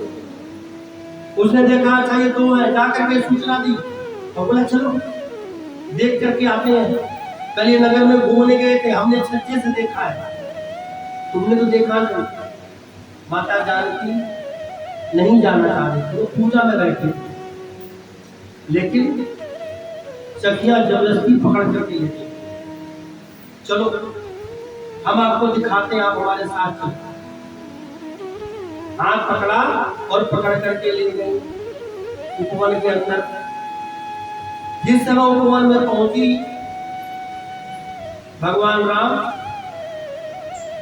फूल तोड़ तोड़ करके लक्ष्मण जी को दे रहे, वो टोकरी में रख रहे। राम जी तोड़ करके फूल दे रहे थे। जिस समय सीता जी ने राम जी को देखा, उस समय दो घटना घटी। पहला, भगवान के स्वरूप को देख करके सीता जी की जो पलकें थी वो बार बार झपकने लगी। देखें, बंद करें, फिर देखें, फिर बंद करें, फिर देखें, मतलब देख ले, दर्शन की इच्छा हो गई, फिर मन से कहे नहीं, पर पुरुष है, नहीं देखना चाहिए, आंखें बंद कर ले। जैसे आंखें बंद करें, फिर देखने की इच्छा हो, फिर आंख खोल करके देखें। ऐसा कई बार हुआ और अंत में मन नहीं माना, आप तो देख ही लो। और उसके बाद उनको अच्छे से देखा, और देखने के बाद, देखते के बाद दोनों नयन अपने बंद कर लिए, और दोनों नयनों को बंद करके नयनों के माध्यम से उसको अपने हृदय में ला करके बिठा दिया। किसको? राम को। आंखों से देखा, देख करके भगवान की सुंदरता को देख करके उसके प्रति आकर्षण हुआ, आकर्षण के साथ अनुराग हुआ, मन में धारणा बनी, और उसी स्वरूप को, उसी मूर्ति को देख करके अपने हृदय में ला करके दिखाता और आंख बंद कर ली। और जो अंदर विराजमान बिठा दिया इसको, राम जी को, हृदय में विराजने वाले राम जी का दर्शन करने लगे, देखने लगी, नेत्र बंद कर लिए। जो सखियां थी उन्होंने सोचा हम इसको दिखाने के लिए लाए हैं और ये आंख बंद करके माँ पार्वती की पूजा कर रही है, क्योंकि उस समय सीता की पूजा कर रही थी, पकड़ करके लाए हम। तो मन में सखियों के भाव आया कि हम तो इनको राम जी को दिखाने लाए हैं और ये आंख बंद करके माँ भवानी का जाप कर रही है, मंत्र पढ़ रही है। सखियों ने कहा आंख खोलो, पूजा तो बाद में कर लेना, पहले देख तो लो। मैंने पहला बताया था, देखा, आंखों के जरिए उनको बसाया और अपने अंदर उनको कर लिया। लेकिन दूसरा भी भाव देखा, जिस समय भगवान ने फूल तोड़ा तो फूल तोड़ते ही भगवान के माथे पे पसीना आ गया। अभी इतना जान लो, इसके आगे अभी थोड़ी देर बाद समझाऊंगा। भगवान के माथे पे पसीना कब आया? जब फूल तोड़ रहे थे, पसीना आ गया माथे पे, बूंदे आ गई जल की, पसीना आ गया। तो वो फूल तोड़ करके लक्ष्मण जी को दे रहे थे, लक्ष्मण जी फूल लेकर के रख रहे थे। सखियों ने कहा देखो देखो, तो देखा और देखने के बाद थोड़ी देर देखने के बाद कहा चलो माता की पूजा करते हैं। गई और जा करके भवानी के आगे बैठ गई, और जा करके जब भवानी के आगे बैठ गई कुछ नहीं कहा, केवल हाथ जोड़ा। पूजा कर चुकी थी, दोबारा आई है, आकर के माँ भवानी के आगे बैठी हैं और हाथ जोड़ करके बस माँ भवानी के आगे एक ही प्रार्थना, हे माँ मैं तुमसे क्या मांगू, आप मेरे मन में क्या है आप जानती हैं, इसलिए आपको बताने की आवश्यकता नहीं है। बाबा तुलसी ने लिखा, विनय प्रेम बस भई भवानी।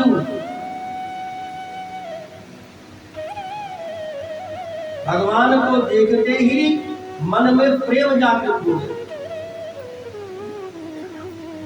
और माता के आगे भी जा करके बस बैठ गई,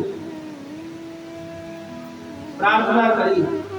आप मेरे मन के भाव को समझ गई हैं, जान गई हैं, इसलिए मुझे आपको कुछ भी बताने की जरूरत नहीं है। क्या करने लगी? माँ भवानी की स्तुति करने लगी। बाबा तुलसी ने लिखा है, साथ दीजिएगा। जय जय गिरिवर राज किशोरी, जय सिया राम, जय जय सिया राम, जय महेश मुख चंद चकोरी, जय सिया राम, जय जय सिया राम, जय गजपतन गणानन माता, जय सिया राम, जय जय सिया राम, जगत जननी कामिनी विधाता, जय सिया राम, जय जय सिया राम, नहीं तव आदि मध्य अवसान, जय सिया राम, जय जय सिया राम, अमित प्रभाव वेद नहीं जाना, जय सिया राम, जय जय सिया राम, भव भव विभव पराभव कारिणी, जय सिया राम, जय जय सिया राम, विश्व विमोहन तुमस बिहारी, जय सिया राम, जय जय सिया राम, देव कोई सुनब फलकारी, जय सिया राम, जय जय सिया राम, वरदायनी पुरारी प्यारी, जय सिया राम, जय जय सिया राम, देवी पूज पद कमल तुम्हारे, जय सिया राम, जय जय सिया राम, सुर नर मुनि सब होहि पुकारे, जय सिया राम, जय जय सिया राम, मोर मनोरथ जानहु नीके, जय सिया राम, जय जय सिया राम, बजौ सदा पुर पुर सब हीके, जय सिया राम, जय जय सिया राम, दीनौ प्रगट न कारण देहि, जय सिया राम, जय जय सिया राम, अस कई चरण गहे बह देहि, जय सिया राम, जय जय सिया राम,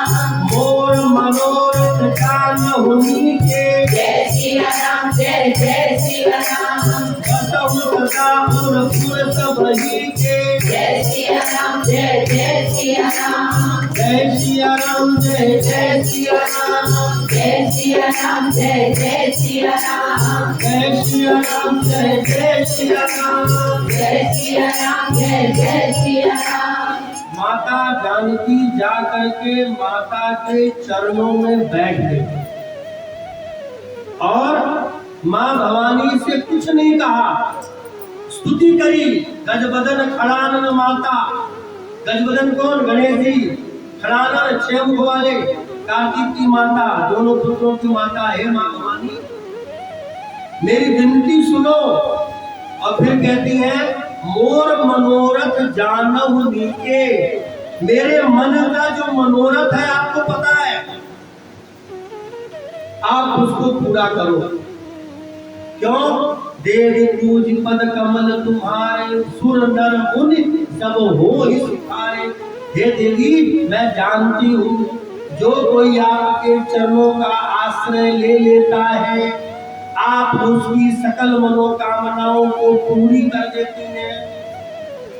चाहे वो सुर हो, चाहे वो मनुष्य हो, सबकी मनोकामना पूरी करती हैं। मेरे मन का भी एक मनोरथ है। क्या? जिनको मन में बसा लिया, किसको? राम जी को। प्रगटा नहीं, बताया नहीं, बस कहा कि जिसको मैंने मन में बसाया, जिसको मैंने मन में बसा लिया, बस मेरी ये मनोकामना पूरी कर। मोर मनोरथ जानहु नीके। हे भवानी, आप तो मेरे मनोरथ को जानती है। बाबा ने स्पष्ट लिख दिया, प्रगट न कारण यही। अब मेरे मन में जो हो तो आप जानती हैं, तो मैं आपको बताऊं क्या? और यही बात भक्ति का 5वां लक्षण यही है। हम भगवान से मांगते हैं, बताते हैं, किसको बताना? उसको नहीं पता। एक तरह तो कहते हैं सब कुछ जानने वाले हैं, जब सब कुछ जानने वाले हैं तो जो मन में है वो जानने वाले नहीं है। हम बोलते भी तो है घट घट वासी है। मां जानकी भी भवानी से यही कह रही है कि मेरे मन में जो है वो आप जानती है, इसलिए मैंने बताया नहीं आपको। इंद्र प्रकट न कारण दे ही। क्यों? अस गई चरण गए वह नहीं, आप तो हम जानती है। ऐसा कह करके चरणों में जाकर के बैठ गई, मूर्ति के नीचे चरणों के पास जाकर के बैठ गई। और जैसे उनका प्रेम मां भवानी के प्रति उमड़ा, मां जानकी जी की दशा देखी, हसी माल मुस्कानी। मां भवानी जो मूर्ति के रूप में थी मुस्कुरा दी और मां भवानी ने वरदान दिए, आशीर्वाद देते। सादर सिय प्रसाद सिर धरहु, बोली गौर हर्ष ही अवरहु। सुन सिय सत्य आशीष हमारी, पूजहि मन कामना तुम्हारी। जो जिस मूर्ति की पूजा करी थी, उस मूर्ति से मुस्कुराहट आई। पहले मूर्ति ने मुस्कुरा दिया और उसके बाद मां भवानी खुद गौरी सीता जी को कहने लगी कि सुन सिय सत्य आशीष हमारी।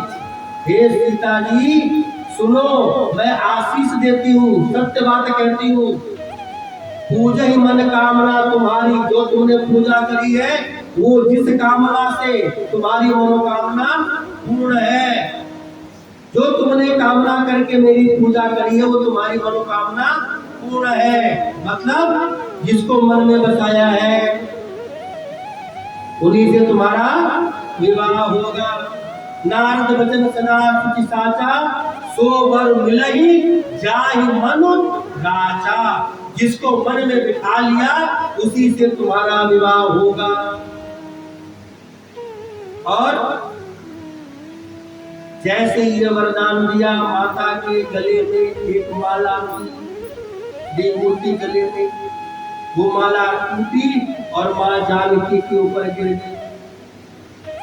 मां भवानी की माला, क्योंकि मां भवानी चरणों में बैठी हुई थी, जानकी जी चरणों में थी और माता की मूर्ति ऊपर थी, चरण में बैठी थी। जो गले में माला थी वो माला निकली और वह जानकी जी के ऊपर आकर के गिर गई। और जैसे वो गिरी उसको लेकर के अपने हृदय से लगा लिया, जैसे साक्षात माँ भवानी ने प्रसाद दे दिया हो, आशीर्वाद दिया हो कि जाओ तुम्हारी कामना पूर्ण होगी। अब माँ जानकी प्रसन्न होकर के वहां से उठी, अपने राजभवन में गई। उधर राम जी गुरुदेव के पास आए, जो पुष्प आदि था वह सब ला करके गुरुदेव को दे दिया, और खाली फूल ही नहीं दिया, जो घटना घटी थी सबका सब आकर के बता दिया कि प्रभु उपवन में गए थे, फूल तोड़ने गए थे, ऐसे ऐसे हमने जनक पिता जी को देखा। और ये सुनते विश्वामित्र जी मुस्कुराए।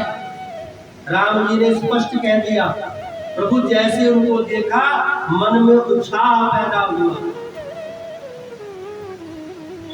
विश्वामित्र जी ने पूछा उत्साह पैदा हुआ? बोले हाँ, अंदर से ना आनंद की अनुभूति हुई सीता जी को देख करके, मन को अच्छा लगा।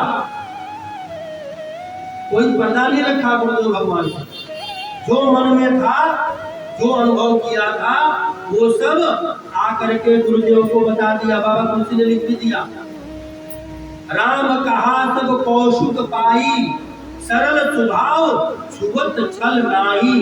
कोई छल नहीं रखा, जो कुछ हुआ था सब आकर के बता दिया। और जैसे गुरुदेव भगवान को बताया, गुरुदेव भगवान ने जो सुमन पाए वो पूजा की और तुरंत आशीर्वाद दे दिया, जाओ तुम्हारे भी मनोरथ पूर्ण होंगे। पूरी आशीष कोई भाई ने क्या कहा, सुफल मनोरथ हो ही तुम्हारे। हे राम जी, तुम्हारे मन का मनोरथ पूर्ण होगा। और इतना सुनते ही राम और लखन जी दोनों मुस्कुराने लगे। देखो दोनों तरफ आशीर्वाद मिल गया, अभी विवाह हुआ नहीं, धनुष टूटा नहीं है। सीता जी को मां भवानी ने, जगदम्बा ने आशीर्वाद दे दिया कि तुम्हारे मन का मनोरथ पूरा होगा। विश्वामित्र जी ने राम जी को आशीर्वाद दे दिया, सुफल मनोरथ हो तुम्हारे, राम लखन तुम भय तुम्हारे। हे राम जी, तुम्हारे मन का मनोरथ पूर्ण होगा। दोनों तरफ दोनों को सांत्वना मिली। किसकी तरफ से? एक तरफ से जगदम्बा, एक तरफ से गुरु विश्वामित्र की तरफ से। उसके पश्चात पूरा दिन बीता, करे भोजन मुनिवर विज्ञानी, लगे कहन तक कुछ कथा पुरानी। विश्वामित्र जी जितने दिन रुके थे रोज कथा ही करते थे। बाबा तुलसी ने बार बार लिखा है, रोज कथा करते थे, बार बार वही बात, जब सुख में रहो तो भगवान को याद करते हो। यह सुख उसकी वजह से हमें प्राप्त हो रहा है। सुबह हुई, अगले दिन धनुष यज्ञ था। धनुष यज्ञ में सब लोग पहुंचे, जितने बंदीगण थे सब आए। देश देश के भूपति नाना, पृथ्वी पर उस समय जितने बड़े बड़े राजा महाराजा थे, राजकुमार थे, वे सब के सब उस धनुष यज्ञ में आए हुए थे।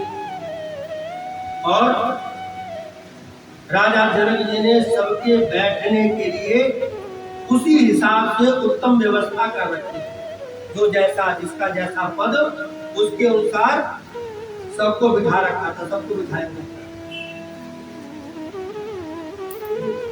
भगवान राम और लक्ष्मण गुरुदेव विश्वामित्र के साथ उस धनुष यज्ञ में, यज्ञशाला में प्रवेश पहुंचे। जिस समय पहुंचे तो जितने जनकपुर के नर नारी थे जिन्होंने राम जी का दर्शन किया था, वे सब के सब जैसे ही राम जी को देखे सबके मन में अंदर उत्साह आ गया। सब बड़े प्रसन्न हो गए और भगवान राम जिसने जिस भाव से राम जी को देखा, भगवान उसको उसी तरह दिखाई दिए। कुछ शत्रु राजा थे, उन्होंने राम जी को देखा तो राम जी उनको काल की तरह दिखाई दिए। कुछ भक्त लोग थे जिन्होंने भक्ति के भाव से देखा, भगवान राम उनको भगवान की तरह दिखाई दिए। ऋषि मुनियों को संत की तरह दिखाई दिए। नगरवासी जो बड़े बुजुर्ग थे उनको पुत्र के समान दिखाई दिए। युवतियां जो थी, औरतें जो युवा थी, उनको राजकुमार की तरह दिखे। जो माताएं थी उनको पुत्र के समान दिखाई दी। जिसके मन में जो भाव था, जिसने भगवान को जिस भाव से देखा, भगवान उसको उसी भाव में नजर आए। और जैसे ही भगवान ने प्रवेश किया गुरुदेव के साथ, जो जनकपुर के नर नारी थे जिन्होंने एक दिन पहले दर्शन किया था, वो देखते ही जयकारा लगाने लगे, आनंद उत्साहित हो गए। जनक जी ने देखा गुरुदेव आए हैं दोनों राजकुमारों के साथ, तुरंत जाकर के प्रणाम किया और अपना यज्ञशाला दिखाई। आप ये देखिए मेरी यज्ञशाला। जनक जी आगे आगे चल रहे हैं, विश्वामित्र जी पीछे, उनके पीछे राम लक्ष्मण। पूरे यज्ञशाला का निरीक्षण करवाया, कौन कहाँ बैठा है, कैसे बैठा है, सब दिखाया, धनुष दिखाया। और ये सारी व्यवस्था देखने के बाद जितने भी व्यवस्था हुई थी वो सब देख करके विश्वामित्र जी बड़े हर्षित हुए, बड़े आनंदित हुए और राजा से कहा कि हे राजा जनक, तुमने बहुत सुंदर व्यवस्था करी है। इतनी सुंदर व्यवस्था करी कि देख करके मन हर्षित हो गया, आनंदित हो गया। धन्य हो राजा, तुम धन्य हो। अब जैसे कहा कि तुमने बहुत अच्छी व्यवस्था करी, तुम धन्य हो, बड़ाई करी, राजा जनक जी बड़े प्रसन्न हुए, बोले ये महाराज बहुत बढ़िया। अलग सा आसन दिया, बाबा तुलसी ने दिया। सब मंचनते मंचिक सुंदर विशद विशाल, मुनि समेत जो बंधुता बैठाए महिपाल। सब लोग नीचे बैठे थे। राजा जनक का जो मंच था उससे भी ऊंचा एक अलग मंच बनवाया और उसके ऊपर गुरुदेव के साथ दोनों भाई बैठे। गुरुदेव बीच में बैठे, उसके दोनों तरफ राम जी और लक्ष्मण जी बैठे। अलग मंच बना करके बिठाया। आपके घर में कोई पहुंचे, आप सबको दिखाओ, ये हमारा ये घर, ये सोफा, ये दिखाओ सब, लेकिन बताओ तो ध्यान रहे, सब जगह राम जी लक्ष्मण जी देखने नहीं आते। आपने जहां कहा ये सोफा 1.5 लाख का है और आपको बिठा के जैसे पानी आप बिठा के जैसे आप पानी लेने जाओगे, वो सोचेगा सोफे को कहाँ खरोच मारू कि कोई निकलेगा। मन का स्वभाव। अच्छा, ये मन का स्वभाव है, इसलिए कभी सामने बुराई भी मत करो, जो नाश्ता पानी नहीं मिलेगा, पानी भी टरका देंगे, चाय भी पिलाएंगे। देखो, झूठे तारीफ करो, बहुत अच्छा है, बहुत बढ़िया, बहुत सुंदर, तुमने कौन सा रहना है, अच्छा बोलो। देखो अगला दिखा क्यों रहा है, उसको तारीफ सुननी है, तब तो दिखा रहा है आपको। ये बताओ, घर आपका रहना, आपने दूसरों से क्या लेना देना। ये बेडरूम, ये ड्राइंग रूम, उसको तो ड्राइंग रूम से मतलब आएगा, बैठेगा, चाय पिएगा, चला जाएगा। क्यों दिखाना भैया? दिखाने का मतलब ये कि बड़ाई करो, बहुत अच्छा बनाया, बहुत सुंदर बनाया, बहुत पैसे लगा दिए, तारीफ करो, मुंह पे तारीफ करो, चाय पानी नाश्ता अच्छा मिले। और जो कमी दिखाई दे उसका मत बोलो, घर जाकर फोन करो, बहन ये ठीक करा लेना, अच्छा नहीं लग रहा। जनक जी ने भी यही किया। देखो मैं व्यवहारिक बात करता हूँ, जो सत्य है। जनक जी ने भी दिखाया, दिखाओ, किसको दिखा रहे हो? विश्वामित्र को उस जगह से क्या लेना देना? राम लक्ष्मण जी जग देखने आए हैं, उनको क्या लेना देना? ये मेरा महल, ये राजमंच, ये उसका मंच। लेकिन जैसे विश्वामित्र जी ने तारीफ करी, सब मंच चलते मंच अलग मंच बनवा दिया, अलग बिठाया। क्यों? इसने बहुत अच्छी तारीफ की। तो होता यही है, ये सत्य है। इसलिए कहता हूँ रामचरितमानस बहुत कुछ सिखाती है, सीखो। सब बैठ गए। उसी समय रावण और बाणासुर आए। उन्होंने देखा धनुष, भोलेनाथ का धनुष है, प्रतिज्ञा सुन के आए थे। धनुष को देखा, परिक्रमा लगाई, प्रणाम किया और चले गए। परिक्रमा लगाई, प्रणाम किया और चले गए। आए तो विवाह के मंत्र से, लेकिन भगवान शिव के धनुष को देख करके परिक्रमा करी, प्रणाम किया और चले गए। और वैसे दोनों के गुरु भगवान शिव ही है। बड़ा बड़ा कथा सावन के महीने में सुन चुके हैं, जिन्होंने जिसके हजारों हाथ भगवान ने काट दिए थे, वही बाणासुर, वो भी आया। जब सारी सभा बैठ गई, गुरु सतानंद जी का आदेश हुआ। ये गुरु सतानंद, जैसे गुरु वशिष्ठ है ऐसे गुरु सतानंद जी। गुरु वशिष्ठ का परिचय तो सबको पता है, राम जी के गुरु जी थे। उसी तरह जो सतानंद जी थे, ये राजा जनक के कुल गुरु थे। अब सतानंद जी का परिचय बता देता हूँ। वैसे आप सब लोग जानते हो इनके माता पिता को। गौतम ऋषि और अहिल्या के पुत्र थे। वही अहिल्या जिसका 2 दिन पहले उद्धार किया था, कल की कथा में जो आया, वो अहिल्या के ही पुत्र थे सतानंद जी, गौतम ऋषि के पुत्र थे। वो जनक के कुल गुरु थे।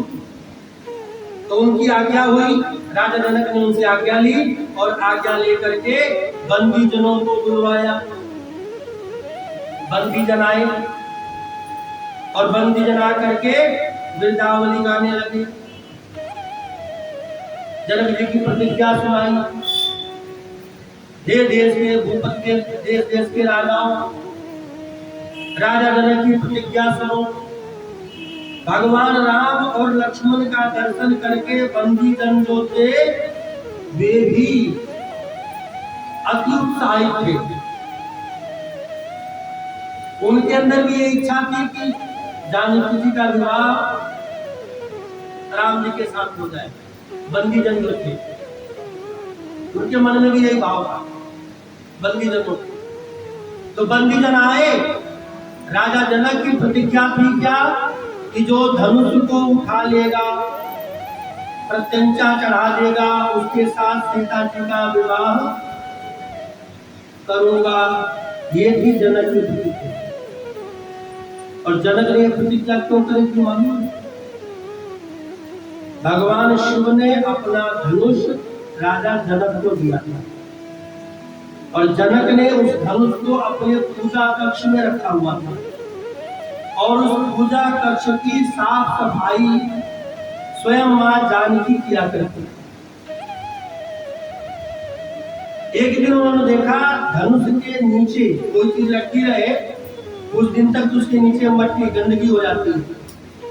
तो माता जानकी ने देखा धनुष के नीचे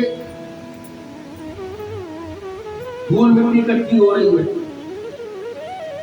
तो माता जानकी सफाई कर रही थी, पोछा लगा रही थी। माता जानकी ने सहज में ही बाएं हाथ से धनुष को उठाया और दाहिने हाथ से नीचे कपड़ा मारा। और ये दृश्य राजा जनक ने देखा कि जानकी जी धनुष को बाएं हाथ से उठा करके सीधे हाथ सफाई कर रही है। और ये देखते ही राजा जनक भ्रमित हो गए। इतना बल, इतनी ताकत जानकी में। राजा जनक समझ गए कि ये जानकी साधारण नहीं है। जैसे राम जी ने अपने लक्षण अपने माँ बाप को दिखाए थे, अपना स्वरूप दिखाया था, विराट रूप दिखाया था, जानकी ने भी अपने पिता को अपनी लीला दिखाई। धनुष को बाएं हाथ से उठा लिया और सफाई कर देती, रोज का ही काम हो जाता, सफाई कर देती। राजा जनक उस समय निकाल करके देखने आते कि जानकी जी कब धनुष को उठा रही है, और देखते धनुष उठाते समय जानकी के स्वभाव पे, चेहरे पे कोई भाव नहीं आता कि भारी है, हल्का है, कुछ लग रहा है जैसे साधारण कोई फूल उठा करके साफ करके रख दो। यह देख करके माता जानकी का यह स्वभाव देख करके राजा जनक मन में बड़े हर्षित हुए कि मेरी पुत्री कोई साधारण नहीं है। तब उन्होंने प्रतिज्ञा की, जो इस धनुष पे प्रत्यंचा चढ़ाएगा उसके साथ मेरी पुत्री का विवाह होगा। और बंदी जन निकले 2 कदम आगे, बोलना था धनुष पे जो प्रत्यंचा चढ़ाएगा, धनुष उठा करके जो प्रत्यंचा चढ़ाएगा उसके साथ सीता जी का विवाह होगा। वो बंदी जन जो थे वो 2 कदम आगे थे, उन्होंने कहा जो इस धनुष को उठा करके तोड़ देगा उसके साथ सीता जी का विवाह होगा।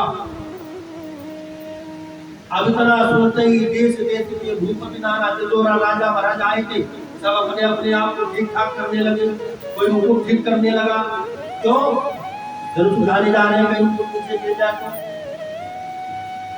तो सब अपना अपना मुकुट ठीक करने लगे। गए धनुष को उठाने के लिए, तोड़ने की कौन कहे, हिले ही ना, उठे ही ना, हिले ही ना धनुष, खूब प्रयत्न कर लिया, कुछ ना हो। कहते हैं 10,000 राजा उस धनुष यज्ञ में आए होंगे, और जो धनुष तोड़ने उठाने के लिए जाए, तोड़ने के लिए वो अपने पितरों को मनाए, अपने देवताओं को मनाए, ये देवता ऐसा आशीर्वाद हो टूट जाए। वृंदावन के एक संत हुए अखंडानंद जी, वो बड़ा रोचक प्रसंग सुनाते हैं इस समय।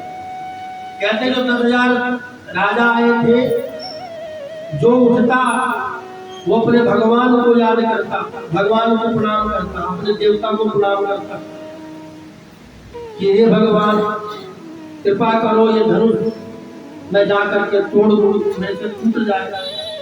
तो अखंडानंद जी कहते हैं एक तो ये प्रार्थना करता था कि धनुष टूट जाए, और 9,999 जो थे वो ये प्रार्थना करते थे इससे न टूटे। क्यों? अगर इससे टूट गया तो उसका विवाह होगा, हम कहां जाएंगे। अंत में एक एक करके सब हार गए, नहीं टूटा धनुष। ये हुआ कि सारे मिलकर के तोड़ो, 10,000 राजा एक साथ लग गए तोड़ने के लिए। एक ने कहा भाई तोड़ देंगे, चलो मान लो 10,000 मिल गया, तोड़ दिए, टूट गया धनुष, तो विवाह कैसे होगा। बोले पहले धनुष तोड़ दो, फिर आपस में लड़ेंगे, जो जीतेगा उसके साथ विवाह होगा। लगे 5,000 एक तरफ, 5,000 एक तरफ लगे उठाने, लेकिन वो धनुष हिला ही नहीं। टूटना और टूटना तो बहुत देर की बात है। सब राजा थक गए, हार करके बैठ गए, किसी से नहीं टूटा। जब धनुष नहीं टूटा तो राजा जनक क्रोधित हो गए, मन में ग्लानि भर गई। राजा जनक मन दुखी हो गया, अत्यंत दुखी हुए, और दुखी होने के साथ साथ क्रोधित भी हुए, और क्रोध में आकर के जितने राजा वहां बैठे हुए थे सभी राजाओं को बहुत बुरा भला कहा। जितने राजा थे बोले सब लोग अपने अपने घर जाओ, किसी की भुजाओं में बल नहीं है, ताकत नहीं है। मैं तो जानता था कि धरती वीरों की भूमि है, एक से एक वीर धरती पर विराजमान है, लेकिन सब के सब वीर विहीन हो गए हैं, किसी की भुजाओं में बल ही नहीं है। धिक्कार है तुम सबके ऊपर, तुम लोग राजा कहलाने के लायक नहीं हो। अपने आप को योद्धा महायोद्धा कहते हो, कोई योद्धा नहीं है, कोई ताकतवर नहीं है। सब के सब युद्धविहीन है, किसी के बस का नहीं है। एक धनुष नहीं उठा पाए, तोड़ना तो बहुत दूर की बात है। जैसे ही राजा जनक ने फटकार लगाई, राजा जनक की फटकार सुन करके कुछ राजा तो तुरंत भाग लिए, मिनट नहीं लगाया, सुनते ही भागे, कहीं क्रोधित होकर के कुछ और दंड ना देते। अब जो राजा बचे वो आपस में विचार करें, यहाँ आकर के तो बड़ी बेइज्जती हो रही थी। और कुछ प्रबुद्ध राजा थे जिन्होंने सुना लेकिन धनुष उठाने नहीं थे, धनुष नहीं उठाया। क्यों? क्योंकि वो उनका मानना ये था कि हम महिपाल हैं। मही मतलब भूमि, भूमि के राजा है। और ये जनक सुता कौन है? भूमि की पुत्री, तो ये हमारी बेटी है, हम बेटी को आशीर्वाद देने आए हैं। जिस भी राजा के साथ इसका विवाह होगा उसको हम आशीर्वाद देंगे। तो जो प्रबुद्ध राजा थे, बुद्धिमान राजा थे, उन्होंने धनुष की तरफ गए ही नहीं, वो बैठे रहे आशीर्वाद देने के लिए। लेकिन राजा जनक का क्रोध शांत न हुआ। उन्होंने अंत में एक बात कही जो लक्ष्मण जी को लगी। राजा जनक ने कहा, अगर मुझे पहले से पता होता कि इस धरती पर वीर नहीं रहते, बलशाली लोग नहीं रहते, शूरवीर नहीं रहते, तो मैं कभी ऐसी प्रतिज्ञा नहीं करता। आज मैं जान गया कि धरती, जो ये धरती है, ये वीरों से शून्य है, खाली है। इस धरती पर कोई शूरवीर पैदा ही नहीं हुआ।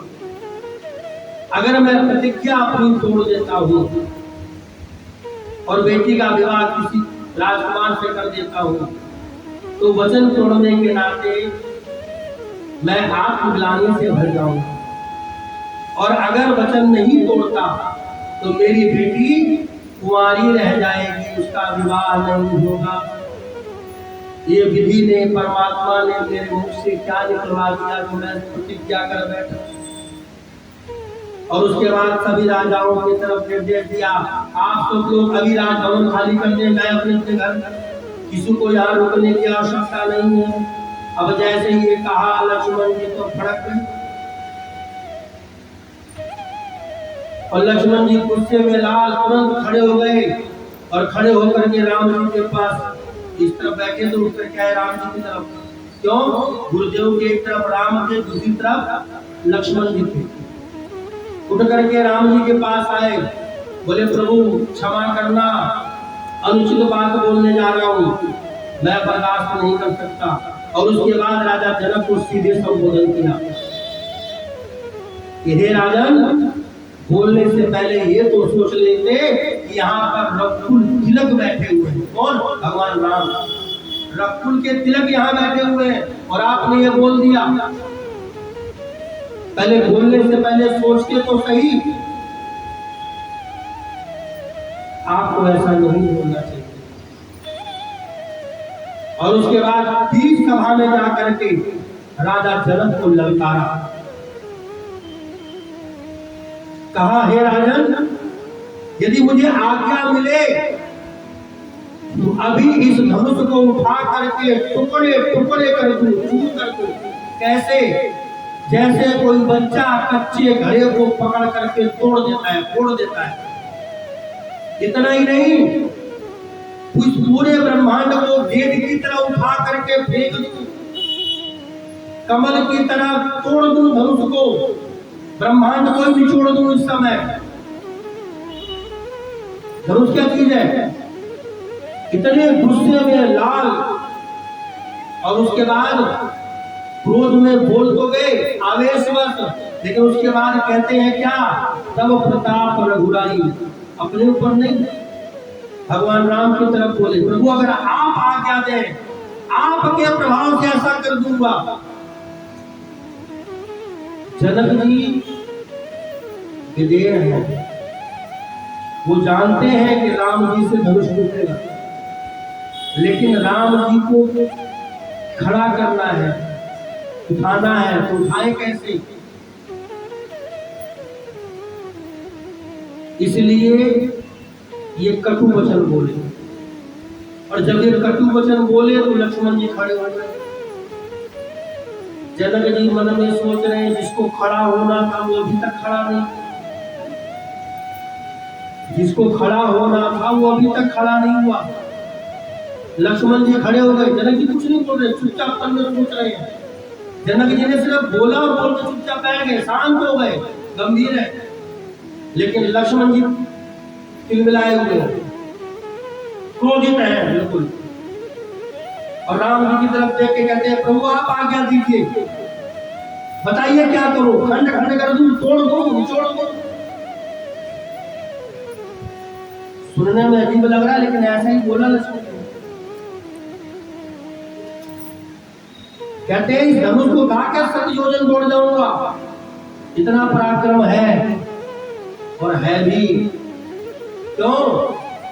शेषनाग जी के अवतार है, साधारण नहीं। विश्वामित्र जी ने राम जी को इशारा किया। विश्वामित्र जी जब राम जी को इशारा किए, राम जी उठे, लक्ष्मण जी को लाए और अपने पास रखा, और उनकी पीठ थपथपाई। शाबाश, बहुत अच्छा जवाब दिया। क्यों? क्योंकि रघुकुल मणि के ऊपर सवाल था, राजा दशरथ के ऊपर आना था। जब 2 राजकुमार यहाँ विराजमान हैं, तो ऐसे शब्द का प्रयोग राजा जनक को नहीं करना चाहिए। विश्वामित्र समय शुभ जाने। उसके बाद विश्वामित्र ने विचार किया कि अब शुभ समय आ गया है, तो राम जी से कहा उठो राम भंजो हो जा, हे राम उठो और इसका भंजन कर दो।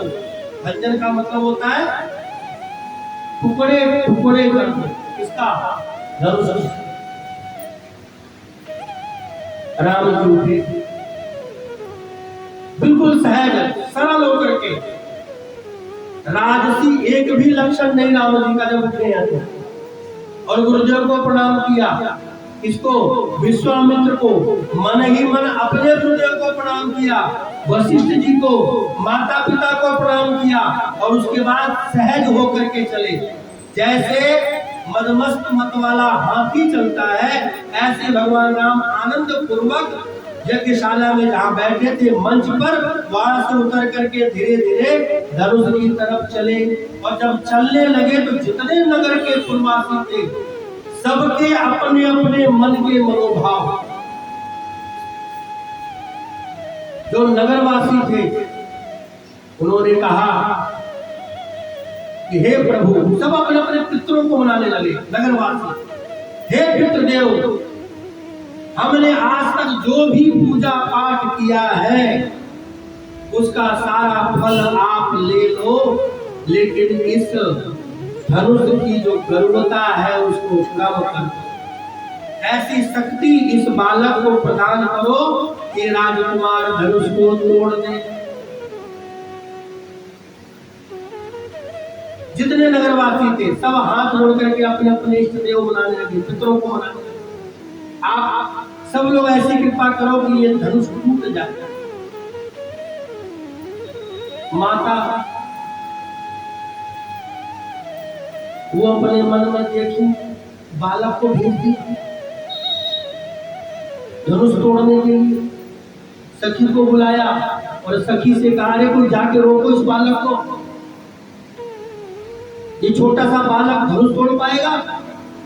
10,000 राजा मिलकर नहीं तोड़ पाए, ये सुकुमार बालक से धनुष टूटेगा?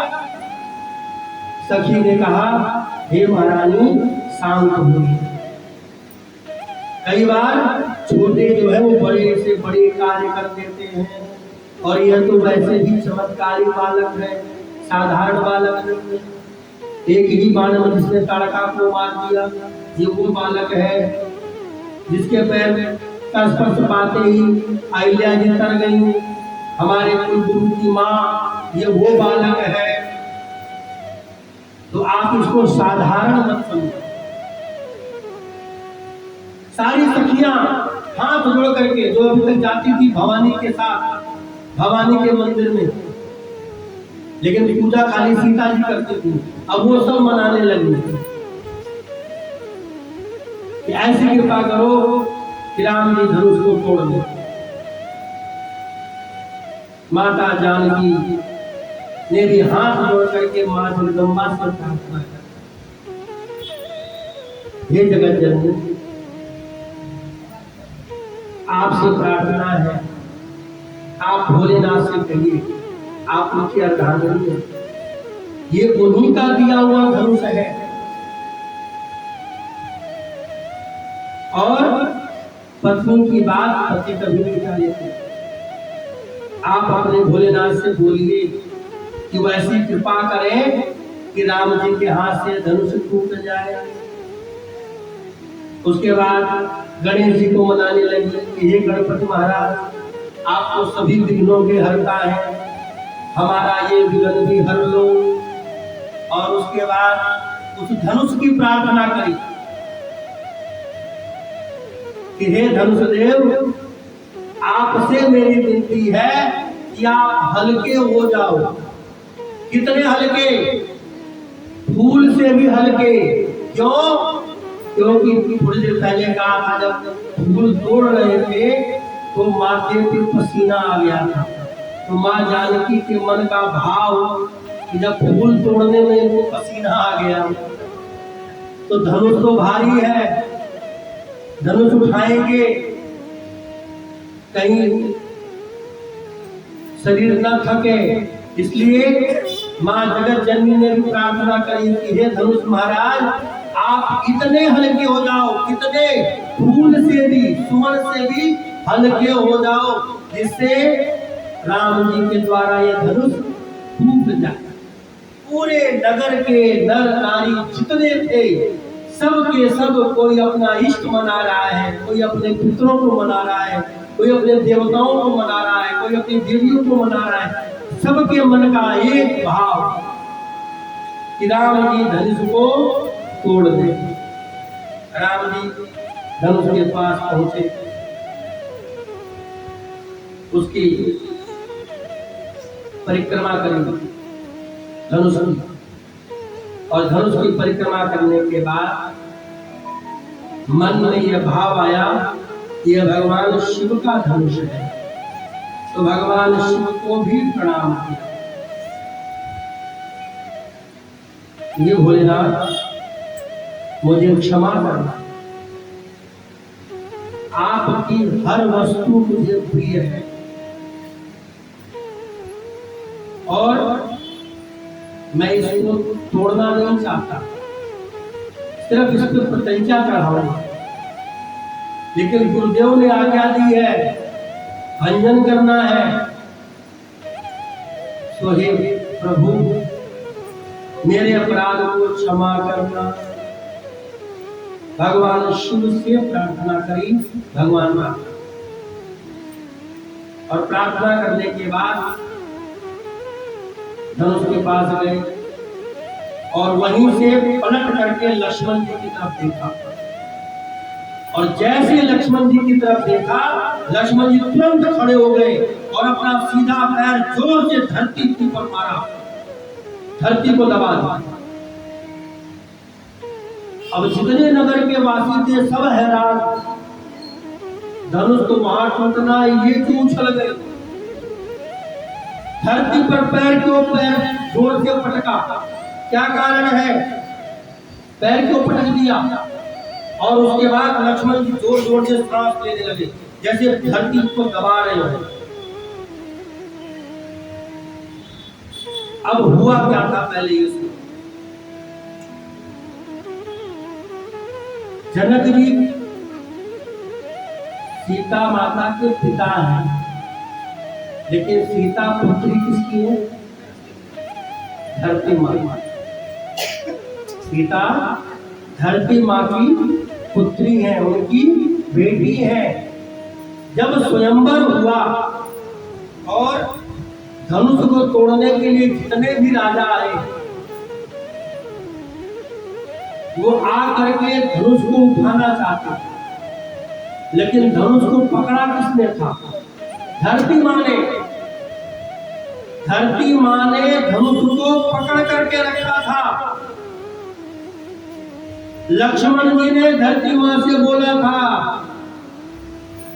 कि हे देवी, मैं तुम्हें अपने ऊपर धारण करता हूं। पृथ्वी किसके ऊपर है? धरती माँ किसके ऊपर? शेषनाग के ऊपर। हे देवी, मैं तुम्हें अपने ऊपर धारण करता हूं, आप अपना सारा वजन इस धनुष में डाल दो। धनुष हिलना नहीं चाहिए, टूटना तो बहुत दूर की बात है। जब मेरे प्रभु जी आएंगे तब धनुष को उनको दे देना। किसको? राम जी को। तो धरती माँ ने कहा कि मुझे पता कैसे लगेगा कि राम जी आए हैं? तो लक्ष्मण जी बोले, जब राम जी आएंगे तो मैं पैर से ठोकर मार करके आपको चेतावनी दूंगा, समझ जाना कि मेरे प्रभु आ गए हैं, और उसी समय धनुष को मेरे राम जी के हाथों में सौंप देना। और ये प्रमाण है, इसी रामायण में लिखा हुआ है, मैं अपनी मर्जी से नहीं बोल रहा हूँ। ये प्रमाण तुलसीदास रामायण में लिखा हुआ है। भगवान राम ने धनुष को उठाया नहीं, लिया है। आप किसी को कोई वस्तु देंगे तो भी तो लेगा। और जैसे ही राम जी वहां पहुंचे धनुष के पास, राम जी ने पलट करके लक्ष्मण जी को देखा और लक्ष्मण जी ने पृथ्वी पर पैर की फटकार मारी और दबा करके खड़े हो गए। उसके पीछे दूसरा एक कारण और, एक तो धरती माता को संकेत दिया कि आप अब अपनी गलुता को छोड़ दो, जो धनुष को पकड़ रखा है उस पकड़ने को छोड़ दो, ताकत विहीन कर दो। और दूसरा, लक्ष्मण जी के पैर रखने का सबसे बड़ा रीजन, दूसरा रीजन, कि धनुष को उठाते समय कहीं पृथ्वी साथ में न उठ जाए। क्यों? उठाने वाला कोई साधारण जीव नहीं, जगदीश है। ये वो जगदीश है जिसके रोम रोम में ब्रह्मांड है। कहीं ऐसा न हो कि धरती ही पलट जाए। एक शुभ काम होने जा रहा है, इस शुभ कार्य में कोई विघ्न न पैदा हो जाए, इसलिए हे लक्ष्मण, तुम धरती को रोको, अर्थात पृथ्वी के वजन को दबा दो। कहीं ऐसा ना हो कि पृथ्वी भी साथ में उठ जाए। और ऐसा कह करके लक्ष्मण जी ने तुरंत पैर से दबाया और पैर से चापा धरती माता को, अर्थात आप अब स्थिर हो जाओ, गरुता को छोड़ दो। भगवान राम पहुंचे, गुरुदेव की तरफ देखा, गुरुदेव ने इशारा किया, आज्ञा दी। पुनः दूसरी आज्ञा मिलते ही जैसे ही राम जी ने सीधा हाथ धनुष पर रखा, एक बिजली की टंकार हुई, एक अग्नि सी चमक निकली, और जैसे ही चमक निकली उतने ही सेकंड में सारा काम हो गया। क्या हुआ? अरे धनुष टूट गया। सेकंड नहीं लगा, राम जी ने धनुष को छुआ और धनुष को छूते ही बिजली चमकी, और बिजली की चकाचौंध में किसी ने नहीं देखा कि कब धनुष उठाया, कब धनुष तोड़ा और कब धनुष को वापिस भगवान ने रख दिया। किसी ने नहीं देखा, कोई नहीं देख पाया, किसी ने नहीं देखा।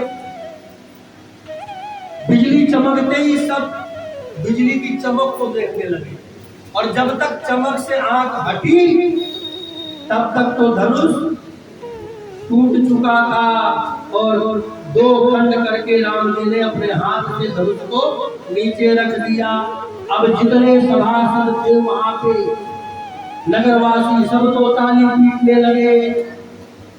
राम जी की जय जयकार करने लगे,